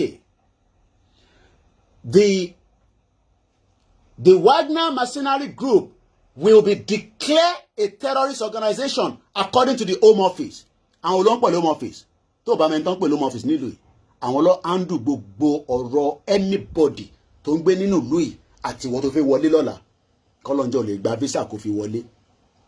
Kọ́lọ́njẹ́ kó fún ẹ ní visa kó fi dé ìlú yìí. Home Office là ń pè wọ́n. Ẹni tó bá níwèé nílùú yìí ó gbọ́dọ̀ mẹ́ntán pè Home Office. Nísìn táwa dé in the 1998 làwa ní strength àwọn tó dé before wa wọ́n bí wọ́n dá wọ́n fẹ́ gba Croydon kọjá Croydon ó dàbí war zone ni ibẹ̀ ló mọ ọ́fíìsì wà building wọn nígbà táwa dé UK ẹ mọ̀ pé stage by stage nílé ayé generation by generation àwọn parents wa tó dé níjọ́ náà lọ́hùn wọ́n fẹ́ gba Croydon kọjá torí pé home office tẹ́lómi bá gbọ́ báyìí ó lè já sáájú window immigration ló difficult jù so káwa máa ṣe Yorùbá nation kọ́ wa lọ táàgì wa as terrorist ìyẹn lẹ́yìn fẹ́ ó dà pé tí mo tàn sọ ẹja gbọ́n tí TVC sọ this was after tí Ijinle announce pé àwọn ti lọ gba amúlùdùn rédíò but ó lọ gba amúlùdùn kò dárúkọ Ominira ó dárúkọ Yorùbá nation ẹja gbọ́ bí TVC ṣe response ẹja gbọ́ sókè TVC. The Oyo State Commissioner of Police, Adebowale Williams, says the attackers forcefully hijacked Amuludu 99.1 FM with the intent to declare liberation from the Federal Republic of Nigeria. The broadcast outfit located in Moniya, Ibadan is one of the FM stations of Federal Radio Corporation of Nigeria. Mr. Williams declared the act as criminal, unpatriotic, and a clear case of terrorism. Kí ni kọ́tẹ́ gbọ́ nísìn? Nàìjíríà tó tẹ̀ jẹ́ lawless country nìyẹn àwọn náà sọ pé a clear case of terrorism. Now tí Nàìjíríà bá sọ pé and practice terrorism kí lè rẹ̀ kọ́ máa ṣe wá send circular sí gbogbo àgbáyé pé àwọn Yorùbá nation lábẹ́ bàbá Akíntóyè o wọ́n practice terrorism then America máa ń pè ní homeland security àwọn gangan ni Home Office gangan ni brain tó wà behind the gbogbo security tó ń protect gbogbo wa nínú ìlú yìí. And they are not interested to know whether Yorùbá ló ń ṣe Yorùbá ni kò sí tó kàn wọ́n gbọ́dọ̀ tó bá ti lè sọ pé terrorism ni bọ̀bọ̀ Koiki yẹn ṣe that becomes a searchlight. Kí ló máa ṣe behind the scene wàá kọ́kọ́ lọ gba wọn níjà wá sínú ilé tèmi bí wọ́n ṣe ń ṣe ní Nàìjíríà wàá lọ gba court order tó bá dẹ̀ dé tó bá kanlẹ̀kùn tí ì bá ṣílẹ̀kùn wá jálẹ̀kùn wọlé. The first thing tó máa kọ́kọ́ ṣe ni pé wá gbé gbogbo fóònù mi gbogbo equipment mi wá gbé lọ wọ́n ní àwọn ní staff tó máa ṣe gbogbo email tí mo ti gbà pátá gbogbo owó tẹ́ san fún mi ẹni tó sanwó fún ẹ rà pé ẹ tí mo tán pè ní terrorism. òun ni Nigeria gan mention ẹ pé is a clear case of terrorism. ìyẹn lẹ òun wá jókòó sí Turkey ó wá fẹ́ attach àwa mọ́ terror tọ́wọ́n bá fẹ́ attach ara wọn mọ́ terrorism that's fine. ìyẹn mo ṣe ń béèrè pé ta ló ń ṣiṣẹ́ fún. nítorí pé tẹ́bá yẹ pé yes a disagree pẹ̀lú ra wa lóòótọ́ ṣe báwọn kan agree pẹ̀lú Tinubu àwa dẹ̀ náà agree pẹ̀lú Tinubu. ìyẹn ní pé káyọ̀ ẹ̀ṣẹ̀ síra wa tá a bá tẹ̀ ń ta àwọn síra wa lórí gbogbo mídíà yìí mo sọ pé tá a bá pàdé ìwọ ni Koiki Media tìbí mo ti pàdé wọn rí ìbá wa pàdé orí bọ̀bọ̀ náà àṣẹ ọ̀tẹ̀ jù báyìí lọ àṣẹ ìnáà jù báyìí lọ ọmọ Yorùbá adé parí ẹ̀ síbẹ̀ but for the fact that kó wa máa jáde kó máa sọ pé Ìgbòho fẹ́ gbé ìbọn fáwọn èèyàn kẹ́rí pé ọ̀rọ̀ yẹn ti kọjá bó ṣe yẹ lọ. It's a very very so I don't know what the agenda of Ijinle. If they are working for anybody, they have the right to work for anybody. If I want campaign for Tinubu, but ẹgbọ́n kan tí wọ́n sọ ní bíbá ẹ jẹ́ ká tún rí wáìnì ẹ̀. Mo bẹ̀ gbogbo ọmọ Yorùbá ìwọ tó ti kúrò ní Nàìjíríà don't get involved with anything terrorism. Mo bẹ̀ America máa ṣí social media o tó bá dé America o mo ṣeré o UK wọ́n máa ṣí Canada France Germany àwọn ìlú yẹn wọ́n fi tẹ́ a mọ̀ pé àwọn náà kò ń ṣe pé they are clean when it comes to gbogbo àwọn ISIS yẹn but ìyẹn kọ́ là ń sọ don't get yourself involved in it mo bẹ̀ you will be in soup mo kí alájà ìrànlọ́ ló bá dé Manchester mo bẹ̀ ni again don't get yourself involved in fraud they will know the technology is there today and that is the reason why tashe ní problem láti gba visa káwa tá fẹ́ gba visa ó wù mí kí gbogbo yín náà jáde kẹ́ ṣeré lọ kẹ́ káàkiri Dubai lásán nísinsìnyí ọ̀jẹ̀ kẹ́ lọ mọ́ ẹ̀dá àgbọ̀n tí Ijinle sọ tóun fi ń ṣeré tó rò pé àwọn ti declare defend ibi tẹ declare ẹsẹ̀ wa ní káwọn mẹ́rin mẹ́fà kọ́ lọ gba radio station ẹ̀rí pọ́dọ̀ yẹn make sense ẹ̀dá àgbọ̀n tó ṣe sán rí báyìí. Yorùbá nation ti take over Radio Ìbàdàn. Breaking news. Yorùbá nation want to take over Radio Ìbàdàn. Good! Thank you, Lord! Hallelujah. Wọ́n ní hallelujah ọlọ́run ẹ̀ka lọ sọ hallelujah tó máa gbé wa débi tá a lọ òun gan mọ̀ tó ń ṣe pé terrorism tó fi ń ṣeré òun náà mọ̀ Turkey is one of the most wọ́n pè àwọn kan ní Kurdish mo mọ background Turkey díẹ̀ bí ṣe sọ fún yín àwọn náà Turkey ni mo mọ̀ pé tó bá dèlú yẹn next time tí bá láǹfààní àti lọ màá ṣó yín wọ́n ní àwọn ajá kan níbẹ̀ yẹn mo ti ìlú wo ló tún ní ajá ju Turkey lọ́nà tó èmi ò ti travel púpọ̀ wọ́n ní àwọn ajá ní Turkey ajá dogs wọ́n ń géèyàn jẹ o gbọ̀gbé drug àbí kò níbọn lọ́wọ́ ṣẹ́rí Nàìjíríà ò tí ready pẹ̀lú security dogs don't protect majority of àwọn tó wà ní Turkey security wọn o mọ why wọ́n ní Germany náà lájá tó pọ̀ bẹ́ẹ̀ okay ṣe mọ reason tí Turkey ṣe ní security tí wọ́n fi ṣeré torí pé they are prone to be attacked by terrorists so eléyìí tí Ijinle ń ṣe yìí náà he could be finding himself in a big danger. I just hope he understands what he's doing. Ìyẹn kan náà was there for 4 months ago. Ṣé ajá wà níbẹ̀ àbí ajá ò sí níbẹ̀? Alájà ìrànlọ́ ló bá dé. Àní ajá ọ̀pọ̀ ní UK. Àná tẹ bá bọ́lẹ̀ báyìí nínú ilé yín ajá káàkiri. Wọ́n ń géèyàn jẹ o. They are well trained but tó bá bí ìwọ́dà ìwọ ní gbó lọ́wọ́ ní cocaine àbí kò ní ìbọn. wàá mọ̀ pé àwọn ajá yẹn wàá ṣe undo and undo. Mo máa ń wò báyìí pé I'm talking about dogs lọ fi ń ṣe security tó pọ̀ jù.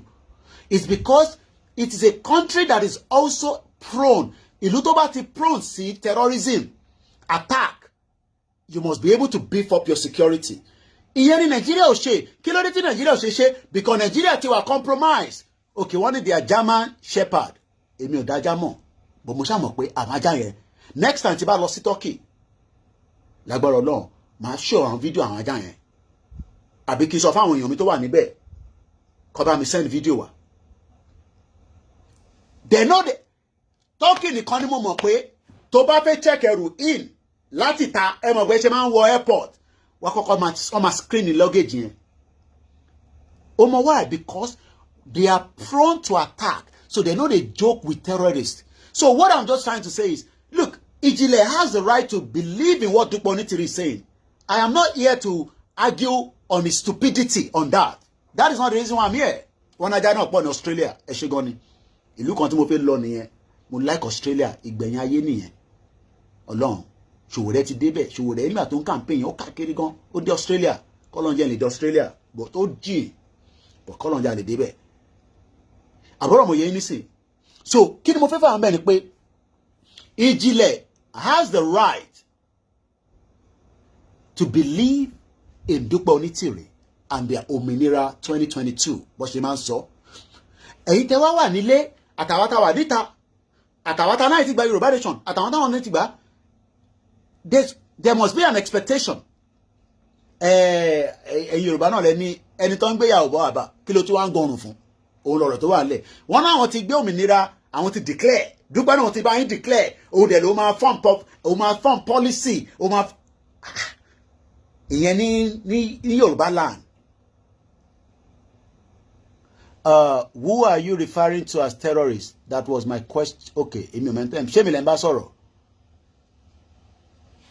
I'm gonna get question here. Bí a nínú comment lẹ́ fi ń bẹ́ ni. So kí ni mo fẹ́ bá ń bẹ́ ni pé we have the right to self-determination, but we must not be linked and attacked. Yes, Nigerian government pé àwọn IPOB ni terrorists, but níta wọ́n believe it. America does not believe in. UK has not accepted that narrative.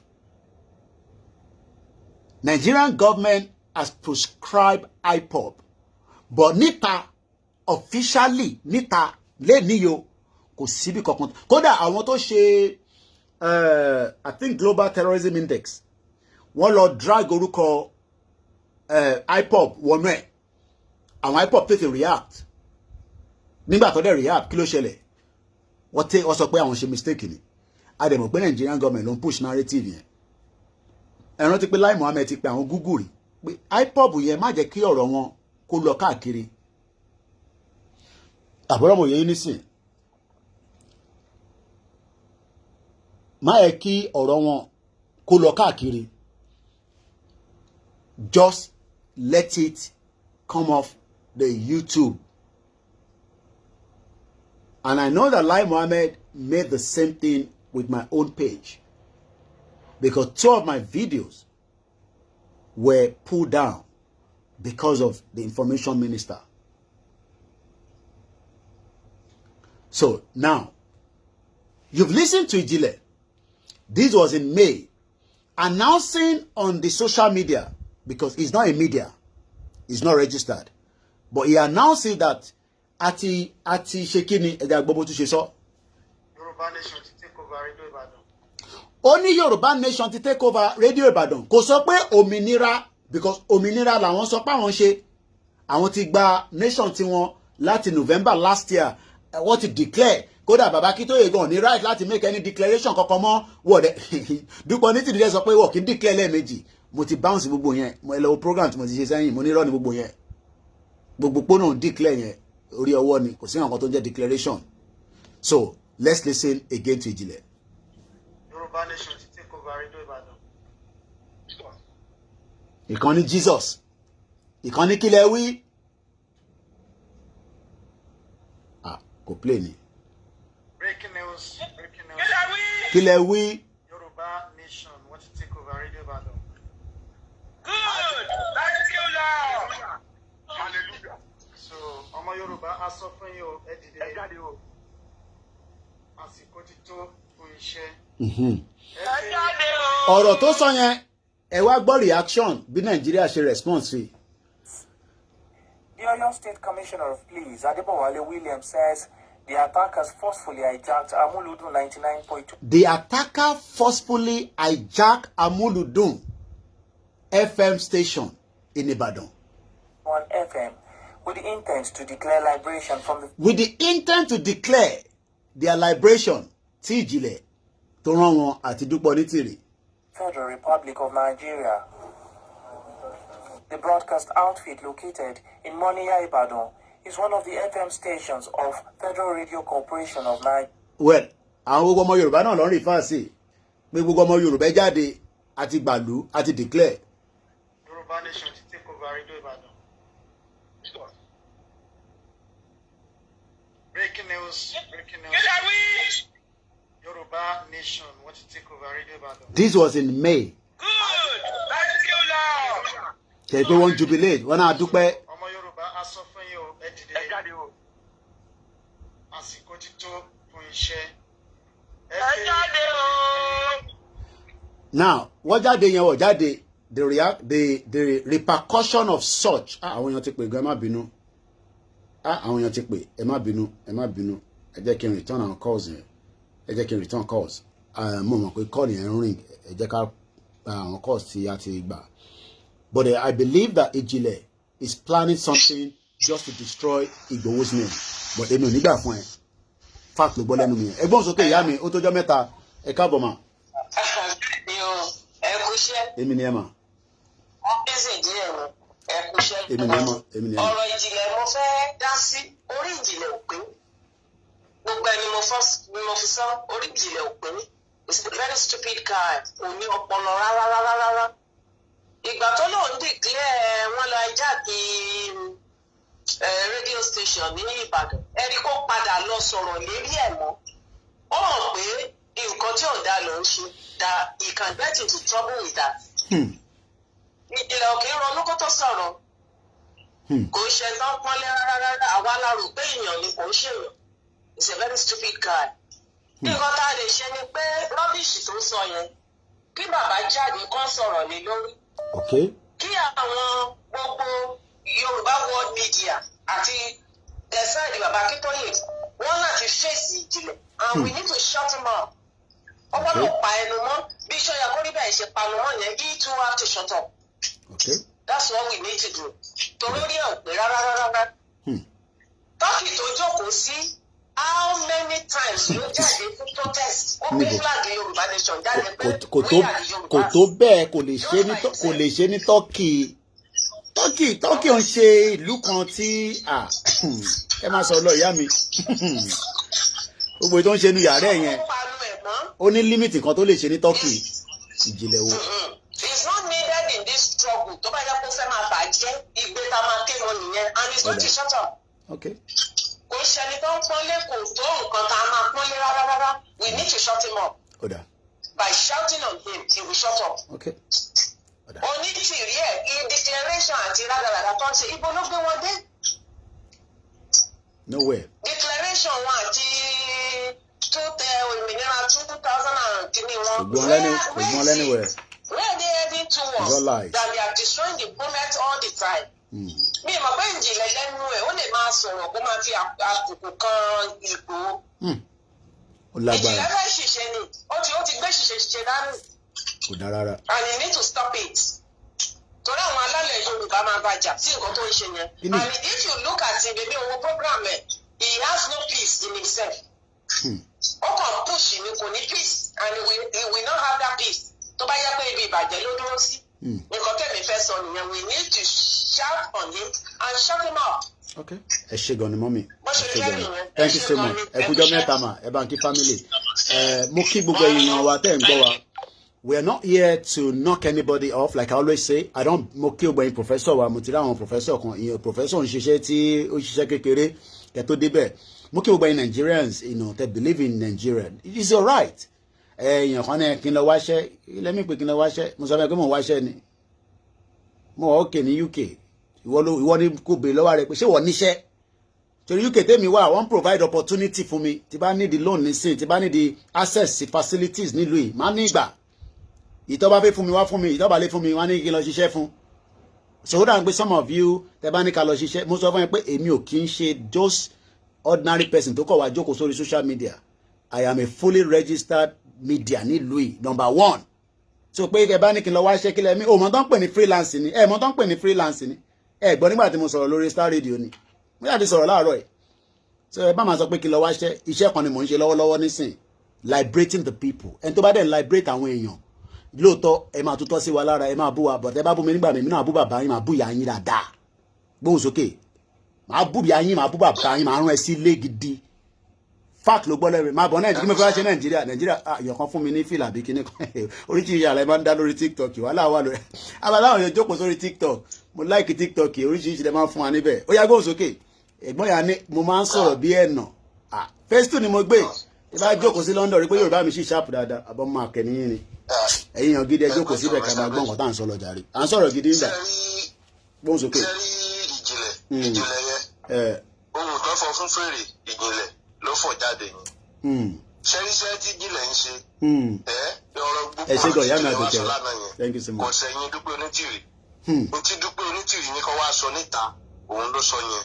ẹ kí ló dé tó fi wá sọrú ẹ tóun náà sọ fún Dúpẹ́ pé má jẹ́ kí n lọ sọ eléyìí síta Ìgbòho báwo ìbọn kẹ̀ ìbọn ẹ má bínú ẹ̀gbọ́n mi ṣé mọ̀ pé nígbà tí mo wà ní soka and I'm not joking now Ìgbòho ló yẹ kí n mọ̀ pé ìbọn ṣe tí òfin ṣe nínú Nàìjíríà òun lọ sẹ́wọ̀n ni ìbọn ó dà pé àwọn tàbí ẹ̀yìn ṣe wọ́n ẹ lè confam now tó bá bá àbọ̀n lọ́wọ́ ẹ ní Nàìjíríà ní UK gan ṣe tó bá bá àbọ̀n lọ́wọ́ ẹ bàbá problem ṣé mọ̀ pé ẹ má bínú ẹ̀gbọ́n mi ṣé mọ̀ pé ní carnival tó tán yìí intelligent report ìlú yìí intelligent ni àwọn boys kan gbébọn wá síbẹ̀ ó lè jẹ́yàn kan lọ́ fi wá pa bó tó bá yìnbọn ìbọn máa bá anybody wọ́n bùn báàdùn wọn mọ́ bẹ́ẹ̀ ni wọ́n dẹ̀ bá bọ̀ yẹn níbẹ̀ lóòótọ́ pẹ̀lú cartridge UK ni mo sọ yẹn o kàmáì tí wàá sọ lawless country tẹ́ ń pè Nàìjíríà ọlọ́mọ àmú wa ẹni tó jẹ́ ṣèré kó má lọ fara gbá ṣèré òun ni ọ̀rọ̀ Nàìjíríà ẹ̀gbọ́n sókè ẹ̀gbọ́n mi I apologize. sẹ́rí nílùú yìí tó bá kọ́ kábọ̀ mọ́yàn lọ́wọ́ ní Nàìjíríà ìbọn wọ́n á kọ́ fọ́ ẹsẹ̀ ń tọ̀hún náà ní Nàìjíríà wọ́n á kọ́ fìbọn fọ́ ẹsẹ̀ ní ẹni yẹn ẹni tó kábọ̀ mọ́ lọ́wọ́ yẹn wọ́n á kọ́ fìbọn fọ́ lẹ́sẹ̀ náà yẹn sure that's Nigeria for you. sẹ́rí ìjìnlẹ̀ nǹkan tó believe nǹkan tó rò pọ̀ máa ṣẹlẹ̀ lẹ́nu òun ló jẹ́ ká wá ṣe nǹkan tó ṣe yẹn alọ́dẹ̀ràn Dúpẹ́ ìjìnlẹ̀ níṣẹ́ kò ṣẹ̀yìn Dúpẹ́ Onítìrì torí mi ìmọ̀ wáì tí bọ̀bọ̀ yìí tó fi ń ṣe gbogbo lọ́sẹ̀ tó ń ṣe yẹn ṣé gbogbo àwọn tó ń pọ́n jìnlẹ̀ àwọn ẹ̀mí ọmọ àwọn tó ń pọ́nlé kò sẹ́nibọ̀dì torí ìjìnlẹ̀ kò ń ṣẹni àpọ́nlé ìjìnlẹ̀ ń ṣẹni àpọ́nlé wọ́n dẹ̀ sọ wípé àgbà tí ò bá ti kẹrùn sọ̀rọ̀ á kẹfọn sáré ṣé rí àwọn àgbàlagbà wa tó wà ní sọ́ọ̀gì ọ̀rọ̀ ti kàn wọ́n báyìí o ọ̀rọ̀ ti kàn wọ́n báyìí wọ́n ní láti gbé ìgbésẹ̀ gidi lórí ìjìnlẹ̀ káwọn fi ìjìnlẹ̀ jófin tí wọ́n bá ti fi ìjìnlẹ̀ jófin gbogbo tó kù wọn nílé iṣẹ́ gbogbo nọ́sẹ̀sì mọ́ torí mọ̀ wípé mọ̀kànmọ̀kàn ló yẹ káwọn ti ń bọ̀ àkàwọn náà nìyẹn àyè ìjìnlẹ̀ dání evidence ti wà nílẹ̀ pẹ̀lú gbogbo nǹkan tí ìjìnlẹ̀ ṣe ní May 29 ní May 28 bẹ́ẹ̀ ni tọ́lọ ajáki rédíò létọ̀ ní ìlú rẹ̀ ní amúlùdúdùn gbogbo nǹkan tó ṣe ń táàmù yẹn evidence ti wà and again gẹ́gẹ́ bí ẹ ṣe béèrè wípé ta ni ìjìnlẹ̀ ṣiṣẹ́ fún ìjìnlẹ̀ ṣiṣẹ́ fún Onítìrì torí pé ìjìnlẹ̀ ti mọ ìlànà tún nǹkan tí Onítìrì wá ṣe nínú ṣọ́ọ̀gì gbogbo àṣírí nǹkan tí Onítìrì ṣe ti wà lọ́wọ́ ìjìnlẹ̀ so ó dẹ̀ níbi tọ́jọ́ ti jọ dì sí.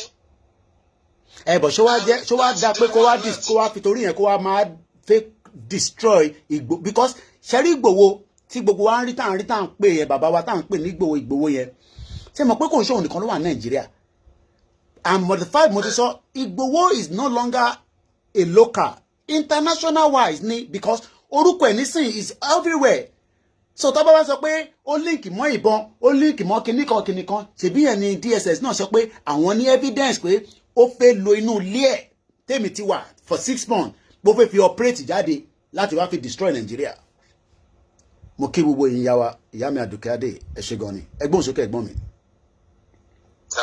ṣé wàá rí 28 yẹn ṣe ń gbọ́mà ẹ̀sà níta ṣe ní May 28 yẹn ẹ rí pé tó bá yẹ pé àwọn kan ló ṣe ní ọ̀dà níbì kan tí ò ń ṣe pé báyà bí irú múfúmẹ́ǹtì tọ́mọ̀ yìí pé àwọn làwọn rán àwọn tán dìṣọ́ múfúmẹ́ǹtì wá síbẹ̀. irú bí Ìjìnlẹ̀ ṣe wà involve pẹ̀lú Black Lion yẹn sẹ́mà pátí máa àrẹ́sì wọn wálé.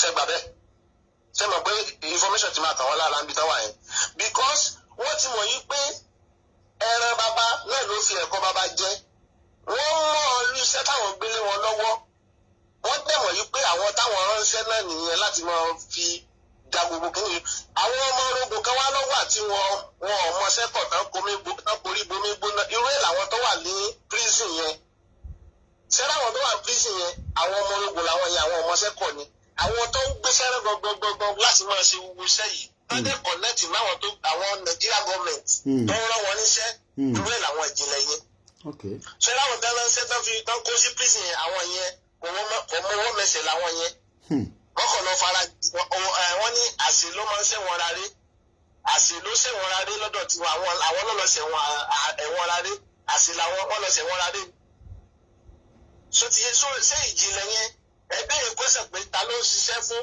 Ìjìnlẹ̀ ṣiṣẹ́ fún Nigeria government tó ń da movement yìí wọ́n dẹ̀ ṣiṣẹ́ pẹ̀lú Dupe onítìrì pẹ̀lú Black. ẹgbà ó ní Ìjìnlẹ̀ tó wá dé tó tún ṣiṣẹ́ fún Nigerian government ìdájọ́ bẹ̀rẹ̀ movement yìí ni.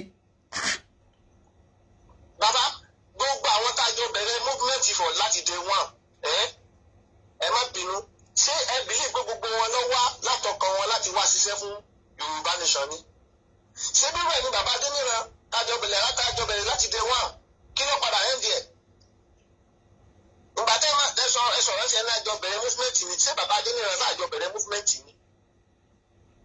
Ìjìnlẹ̀ lè rí ní Turkey ó wà surprising gan. àwọn kan dẹ̀ wà nínú world media tó jẹ́ wípé wọ́n ti pull out tẹ́lẹ̀ àwọn kan dẹ̀ tó ń fojú jọ ọ̀tá tó yẹ pé wọ́n ń fojú jọ ọ̀rẹ́ tó yẹ pọ̀tá ni wọ́n irú Ìjìnlẹ̀ lè sọ wípé bóyá Ìjìnlẹ̀ láti day one náà lè sọ wípé lè fi gbogbo wọn sọ̀yà wípé Ìjìnlẹ̀ wá látọkàntọkàn wípé ó wà nínú movement láti day one lè fọwọ́ sọ̀yà rẹ̀. bọ̀ kí ló dé tó fẹ́ líǹkì ọ̀rọ̀ Ìgbòho mọ́ in tó ń lọ pẹ̀lú election tribunal kí la fẹ́ líǹkì ẹ̀ mọ́ fún.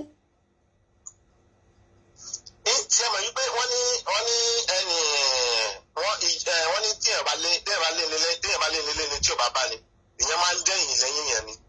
àwọn ti wò ó pé gbogbo agbára tán sá gbogbo pátánṣá gbogbo lọ́jìkì tán lò tán sí gbogbo ẹ̀ tí àwọn fẹ́ fi lock out olóyè Sunday Igboho tí wọn ò rí ṣe wọ́n wá ń wábi tán ti tún lè rí àwọn ẹ̀dá opportunity lò láti fi tún lock out bàbá yìí kí ló dé tí wọ́n sọ̀rọ̀ ẹ̀ láti last month kí ló dé tí wọ́n sọ ní 2 months ago ó ṣe wá jẹ́rú ẹ̀ní àná tó kù ọ̀la tó máa ń sọ. èmi tí Nàìjíríà tó rí bó ṣe rí kọ́lọ́n kó wà pẹ̀lú àwọn tó wà ń lé tí kò sí nǹkan tá lè ṣe sí tí president tó ń build burúkú bá ṣe ń sọ̀rọ̀ báyìí nísìnyí èmi tó rí pé àrí life wò láti ibẹ̀ ní ọ̀jẹ̀ kí àwọn kan ṣe life kan lọ títí tábùjá ń gbóná burúkú báyìí ẹ wá ní Ìgbòho fẹ́ kó bọ̀ jáde.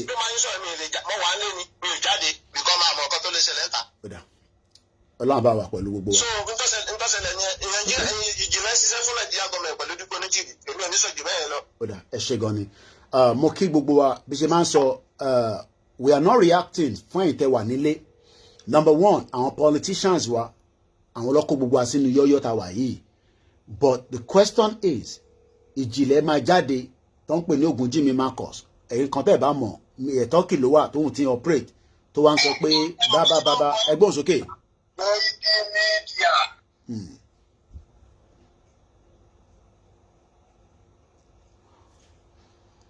gbóhùn sókè à ń gbọ́ ẹ Azeez. Koiki Media pàdé tọdọ mi good morning my brother gbogbo Yorùbá ẹ káàárọ̀ easy dollar Azeez from Miami.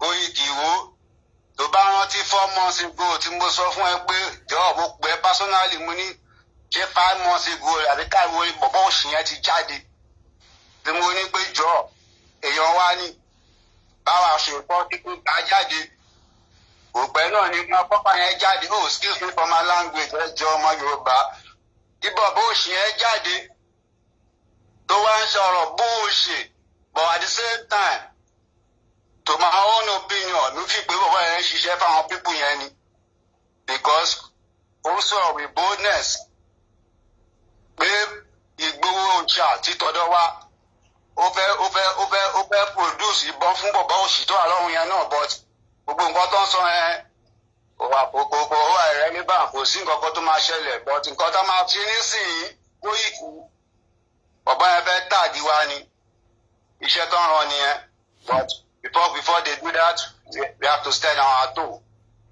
Aláti gbé wọn wálẹ̀ ó fẹ́ lọ mọ́ṣẹ́ ni ó dẹ̀ máa padà lọ mọ́ṣẹ́ yẹn bàbẹ́ ó fẹ́ lọ bẹ̀rẹ̀ mọ́ṣẹ́ ó dẹ̀ máa lọ bẹ̀rẹ̀ lọ mọ́ṣẹ́ yẹn ni wọ́n kò ń ṣe newton tó wọ́n ti fún contract ìgbà tó jáde pé tó bá ti jáde o this is what you need to do if you don't do it you gonna go back so ó máa go back ní on the choice ìgbà tí kò bá ti lè ṣe nǹkan tó fẹ́ ṣe mọ́ is gonna go back bàbẹ́ ó máa padà so kò ní choice láti máa speak bó ṣe ń speak yẹn gbogbo tó ń ṣe yẹn kò ní anything Igboho ṣá tàbí Igboho ní ṣá owó ọmọ bàbá dami mátàná kò sí nǹkan kan tó máa ṣẹlẹ̀ ó fẹ́ gba fíìmù ni but gbogbo ẹ̀ la máa ṣán mọ́lẹ̀ Ọlọ́run ní fún gbogbo wọn ṣe òun àti onítìrì onírọ́ gbogbo wọn Ọlọ́run ní fún wọn ṣe irọ́ náà ń pa ẹ̀yọ́ ọmọ Yorùbá fọkànbalẹ̀. Koiki, thank you for coming out to debunk all that false statements. Thank you very much. Thank you. For real. Thank you. Thank you. I will talk to you later. Thank you. Mo kí Dr. Gidi, wọ́n ní pé nǹkan lọ lórí channels o, via channels television. Mo fẹ́ padà sórí àwọn Wagner yẹn. Ẹ jẹ́ ká gbọ́ nǹkan tí wọ́n sọ níbí báyìí. Mo ń bọ̀. Russia's Wagner Group to be declared a terrorist organization by the UK.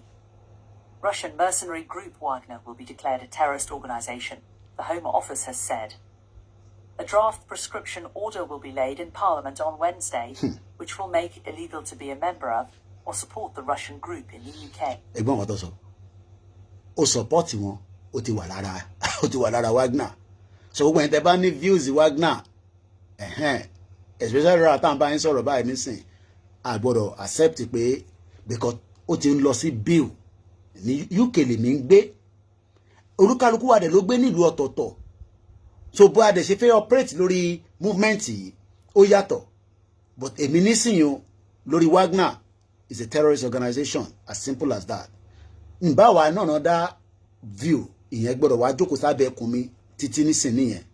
So àìtí mọ̀ tó ń lọ l'Abuja ẹ̀ tẹ́ bá wà l'Abuja tẹ́ bá fẹ́ fún wa ní update. Ẹ̀yin tẹ́ ń support Tinubu náà ẹni right láti pè wọlé ní kẹ́ má pè wọlé àwa ta fẹ́ Yorùbá nation ibi táwa dúró sí nìyẹn +44 74 044 059 17 ẹ já padà lẹ́ẹ̀kan sí mọ́ bọ̀. Certain prescription offences can be punishable by up to 14 years in jail. Ṣé èmi àwa lọ sí 14 years nítorí pé ẹ fẹ́ ká ṣe Yorùbá nation àwa máa dárúkọ Wagner tó ti sọ pé terrorist ṣó ń gbọ́. Ṣẹ̀rí reason tí mo ṣe ń hot because ibi tẹ́mi ń gbélé lé èmi ò mọ Nàìjíríà èmi ò gbé Nàìjíríà I've left Nigeria for too long mo kàn máa ń wá mọ̀ padà ni a lè fẹ́ settle nígbà kan ẹ̀dẹ̀ jẹ́ ká rí settle àtúpadà wá àtúlọ gbà tí Yorùbá nation dẹ̀ mo wálé mo ṣe 6 months mo tún padà wá Ọlọ́run ló ní tèmi náà bá wà lọ́dọ̀ Ìgbòho gbogbo ala tí mo tó máa ṣẹlẹ̀ I was just 24 hours tó bá yẹ pé wọ́n wá ní the following day ni wọ́n bá mi nínú ilé yẹn bàtà dúpẹ́ fọlọ́run pé wọ́n dẹ̀ ní mọ̀jà mọ̀sálá fi mọ kíkanjú come back home ṣé mi wá dàbí ìwọ ni tẹ bá ní kí n come back home ṣé èmi dàbí ìwọ normal person ni wọ èmi ò ṣe normal person mọ́ nísìn torí tí bá wá Nàìjíríà nísìn tí bá máa fi rìn láti Òṣòdì dé Ìkẹjà Koiki ló ń lọ yẹn báwọn kan bá tẹ̀ nífẹ̀ẹ́ mi àwọn kan lè nífẹ̀ẹ́ mi so tẹ bá ní come back home because ẹ mọ̀ pé I am a target ìyàn mélòó ló mọ̀ yín ojú mélòó ló wà níta tẹ fi mọ̀ yín number 1 èmi ni spokesperson Ìgbòho tẹ bá fẹ́ mọ̀ anything nípa Ìgbòho lẹ́yìn àwọn ìyàwó ẹ̀ àtàwọn ọmọ ẹ̀ èmi tún ni the next person bí nǹkan kan bá ṣe pẹ́kẹ́ nísìn fóònù mi ló máa boss Koiki kí ló ń ṣẹlẹ̀ à ń gbọ́ kankan báyìí lórí olóyè Ìgbòho torí èmi ni mo tún súnmọ́ ẹni mi mo fẹ́ kó bàbá ìyẹn kọ́ là ń sọ nísìn so tẹ bá ní come back home mọ̀jàmọ̀sá lọ́nà fi máa akíkanjú tó bá mọ̀ ọjà akísojogun ni ẹ̀kọ́ máa lead the movement from home Ìgbòho lead láti ilé kí lẹ ṣe fún Ìgbòho tó ń lead láti ilé kí lẹ ṣe fún Ìgbòho ṣèbẹ́ mi wá sílé láti wá lead pẹ̀lú Ìgbòho ó dẹ̀ ní tí mo sọ fún nígbà tí mo wálé àbẹ́ẹ̀rí mi ní gọ̀gàn tẹ́ bá mọ̀ tó ṣẹlẹ̀ ní Ìgangan ẹ ní máa sọ pé come back home ìbínú ilé ilẹ̀ yìí wà tẹ̀yìn tí ń rí ten televisor ṣèbí mi àti Ìgbòho ní mọ́tò ṣèbí mọ́tò tí Ìgbòho drive lèmi wà nú ẹ̀ àwàdẹ̀ la lead ẹ mọ̀ military checkpoint tábà ká tó dé inú Ìgangan ẹ lọ bèèrè lọ́wọ́ àwọn tó wà ní Ìgangan náà ṣèbí mi wálé kí lẹ ṣe fún Ìgbòho náà nísìn ṣèbọ́ fẹ́ lọ pa sínú ilé ni so come back home yẹn kọ́ ní issue we deliver the message until we find a lasting solution to this movement yóò dẹ̀ lè tán bẹ́ẹ̀ nǹkan bá ní ẹ fẹ́ Tinubu ibi náà lẹ ti ní Tinubu lọ́wọ́ nísìn ta ló disturb yín whatever the outcome Tinubu ló máa wà níbẹ̀ I don't know èmi ò lájẹ lára Peter Obi ló máa wà níbẹ̀ Àtíkù ló máa wà níbẹ̀ wọ́n máa rí ránù ni wọ́n máa fagilé gbogbo ẹni èní lè ní jẹ́ ẹni abẹ́lá ṣe kíni èní lè ní jẹ́ òun lọ̀rọ̀ tó ń bẹ nílẹ̀ but intan sọ ni pé ẹ má fi orúkọ Ìgbòho láti fẹ́ fi tánìṣì Yorùbá nation movement agbédání torí pé wọ́n ọmọ ẹ̀yìn ok nísìnyí tí mò ń dárúkọ Ìjìnlẹ̀ gan ẹlòmíràn àwọn àwẹ̀rẹ̀ ta ló ń jẹ́ Ìjìnlẹ̀ tí bàbá ẹ̀kọ́ ń dárúkọ yé jẹ́ wá lẹ́nu jàre fi Ìjìnlẹ̀ sílẹ̀ torí pé wọ́n ọmọ but tí bá dárúkọ Ìgbòho nísìn òòṣà ìmọ́lẹ̀ tiwa ó yá ìmọ́lẹ̀ ó dùn mí pé mo tètè rí fídíò yìí ní nígbà tí mo ṣe àná tí mo tẹ̀ ń ṣe program mo tẹ̀ ń fáyà gidi ni ó yá Ìgbòho á jù sí wọn. ó ṣàfún rẹ̀ new record wà nìyẹn àwọn kan ti ń bínú pé ta ni bọ̀bọ̀ tó wà lẹ́yìn Ìgbòho yìí kò mọ̀ pé ìyẹn ló ń ṣe ajánásì fún wa lẹ́yìn ó ṣàfún rẹ̀ ọlọ́run ọba ọ̀ kábíyèsí ẹ̀ ó wà ní Benin Republic àyà wọn tó ń já wọ́n sọ̀rọ̀ ẹ̀ ọ̀nà fẹ́ kó bọ̀ wọlé.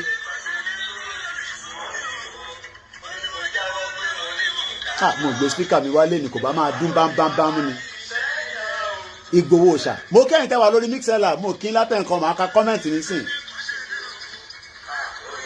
Ìgbòho ìdáhùn politician tó máa rí lélẹ̀ tó orí wọn máa fọ́ wọn ẹ̀yin tẹ́ ẹ̀fẹ́ náà nìyẹn ẹ̀rí bá mi bó ṣe ń jó Ìgbòho ṣá ọlọ́bàá wà pẹ̀lú ẹ̀ ní Benin Republic ló ti ju rẹ́kọ̀dì jáde mo ti fi sórí gbogbo social media ó yẹ kẹ́ ti rí náà gbẹ̀lágbádá white ó dé fìlà lé lórí bá mi ò ṣà mo kí ẹ Mr. Peter ẹ má bínú ẹ tẹ́ ẹ gbọ́ èdè tá à ń sọ látàárọ̀ àwọn ọmọ Yorùbá ni mo ń bá sọ̀rọ̀ dáadáa lé mi ẹ pé mo sọ English púpọ̀ ó tún dá gbádá ó yá jẹ́ ń gbọ́ kejì second verse track wà lélẹ̀ ó yá.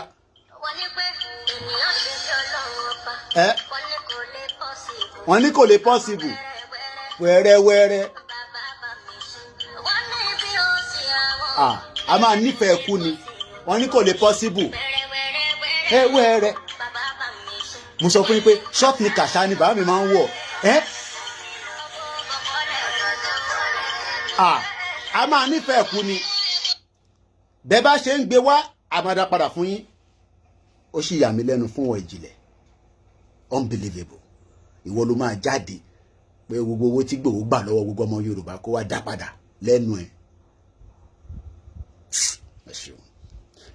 mo kí ẹ̀yin tèmi lórí mixella Comrade Plan B ní Ijinle Dupe and the company are all working for the government ẹ ṣe gan ni now ẹ jẹ́ ká gbọ́ àwọn tí Wagner yẹn tán Wagner ni the latest views mi lórí Wagner nísìn ó ti di kíni ó láti because they are now becoming a terrorist organization ẹ jẹ́ ká padà sí ti TVC sọ ẹ wo bí TVC náà ṣe sọ even as Nigeria is still a country whether we like it or not it's a sovereign nation ó dẹ̀ ló fi tiẹ̀ náà wọ́n wá fẹ́ táàgì ọ̀rọ̀ tí Ìjìnlẹ̀ ń sọ pé àwọn lọ ṣe ní amúlùdùn ìyẹn ní May ànígbẹ́ gbọ́n ètò ìwá sílẹ̀ torí mo need a short break mo ṣe ń padà bọ̀ ní ìrọ̀lẹ́ so I'm going to break it down in just about a few minutes ẹ̀jẹ̀ àgbọ̀lẹ̀ nǹkan sí TVC. The broadcast outfit located in Moniya, Ibadan is one of the FM stations of Federal Radio Corporation of Nigeria. Mr. Williams declared the act as criminal, unpatriotic, and a clear case of terrorism, which would be met with adequate sanctions. He assured residents of the state that investigations are ongoing to demystify orders who are involved in the act. Thankfully, no personnel from the establishment or any other persons were hurt, as the command responded swiftly in a well-coordinated rescue operation. I have personally detailed an investigation team led by the Deputy Commissioner of Police in Oyo State Criminal Investigation Department to demystify circumstances around the incident and as well expand the network of arrests. While confessing to the crime, one of the suspects said they were ordered by one of their sponsors who resides in the United States. Ijinle. Radio station. People can solve that. We are United Nations. One everywhere. I did explain this. Sherry, ignorant. They blame anybody. In tiyan ba mo ko mo na ni. In temi na mo ni sin. Subject to pé mo láǹfààní àti travel out. Ìyẹn number 1. Then mo jáde láti ilé tó ní background tó dá. Ìyẹn number 2. Jẹ́ tó bá ń sọ̀rọ̀ traveling inú ilé tiwa, at least ìyá tó bí mi lọ́mọ on travel. Ṣé mo lè jáde nísìnyí kí sọ fún yín pé CCTV wà tó monitor gbogbo Nàìjíríà? Ẹ lọ hijack radio. Àwọn oró fún wọn ní information bẹ́ẹ̀ yẹn. Ẹ̀gbọ́n kan tán sọ pé United Nations ti wà ní everywhere. Ó monitor United Nations. United Nations wà everywhere. Ó wá monitor Nàìjíríà. Ìyá mi ti pè é jẹ́ ń gbé kọ́lù wọn. Ẹ gbọ́dọ̀ yẹn, but mo lè blame àwọn tí wọ́n lọ yẹn. United Nations. Mr. Koiki, ẹ kú iṣẹ́. Ìyá dáadáa gbóhùn sókè. Ẹ káàbọ̀ sórí ètò. Akínyó, ẹ kú iṣẹ́, ẹ kú iṣẹ́ ìlú, ẹ kú kó lè dá fún gbogbo àwọn ọmọ kóòtù jíire.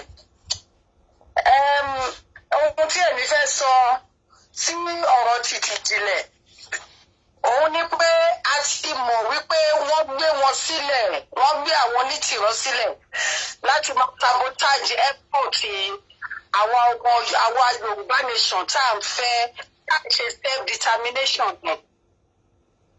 Nítorí pé gbogbo gímìkì wọn ni pé kí wọ́n lè strive débi pé wọ́n máa sọ pé wọ́n declare Yorùbá nation as terrorist. Èmi wáyé irú ẹ̀ ò jẹ́ títí bá fi gbogbo tá a máa fi gba tí àgbé Yorùbá máa fi fẹ́ lẹ́lẹ́. Yorùbá nation ò ní di terrorist láéláé. Ìjìnlẹ̀ tó tún wá ń pariwo tó ń mú sọ̀rọ̀ Ìgbòho sí ẹnu tó ń sọ pé Ìgbòho ní kó lọ gbé ìbọn. Ṣé bó ilẹ̀ lòun náà ń tẹ̀? Níwọ̀n ìgbà tó bá sì ń tẹ ilẹ̀ tó bá sì ń wọ omi, igba èèyàn ẹgbẹgbẹ̀rún ènìyàn tírílíọ̀nù èèyàn ló máa pa irọ́ mọ ohun tí ò ṣe lórí ilẹ̀ alàgbò. Wọ́n máa fi gbé èdè láti àtìgbà tó fi sọ yẹn lọ́nà máa fi tí ò ṣe gbé èdè. Torí pé irọ́ ló pa mọ́ bàbá yẹn. Irọ́ ló pa mọ́ bàbá mi Ìgbòho ṣá o. Ìgbòho ṣá ò ní ìbọn, Ìgbòho ṣá ò dẹ̀ sọ pé kẹ́nikẹ́ni ó gbébọn. It's always seek for peace, it's always seek for justice. Àlàáfíà, ìgbáyégbádùn àti ìdẹ̀ra àti ìdẹ̀rùn àti ìṣọ̀kan ní Ìgbòho wọ́n pín ìran ẹ̀. Tí kò dẹ̀ kì í ṣe tí kò dẹ̀ wà against the law. Ní gbogbo ìlú lágbàáyé wípé kí èèyàn kó rí pọ́ǹpà ìran òun kó dẹ̀ máa protect ìran ẹ̀pẹ́ yé pa wá mọ́. Kò ń ṣe nǹkan tí ó jẹ́ criminal offence. So Igboho is not a criminal and he has never done anything to warrant any criminal offence on him. So Ìjìnlẹ̀ Marcus fún rẹ̀ Ògúnjìmí whatever Marcus òun ló máa fi orí ara ẹ̀ gbé èèbó àti èpè tó ń ṣẹ́lẹ̀ ìran ara ẹ̀ lórí.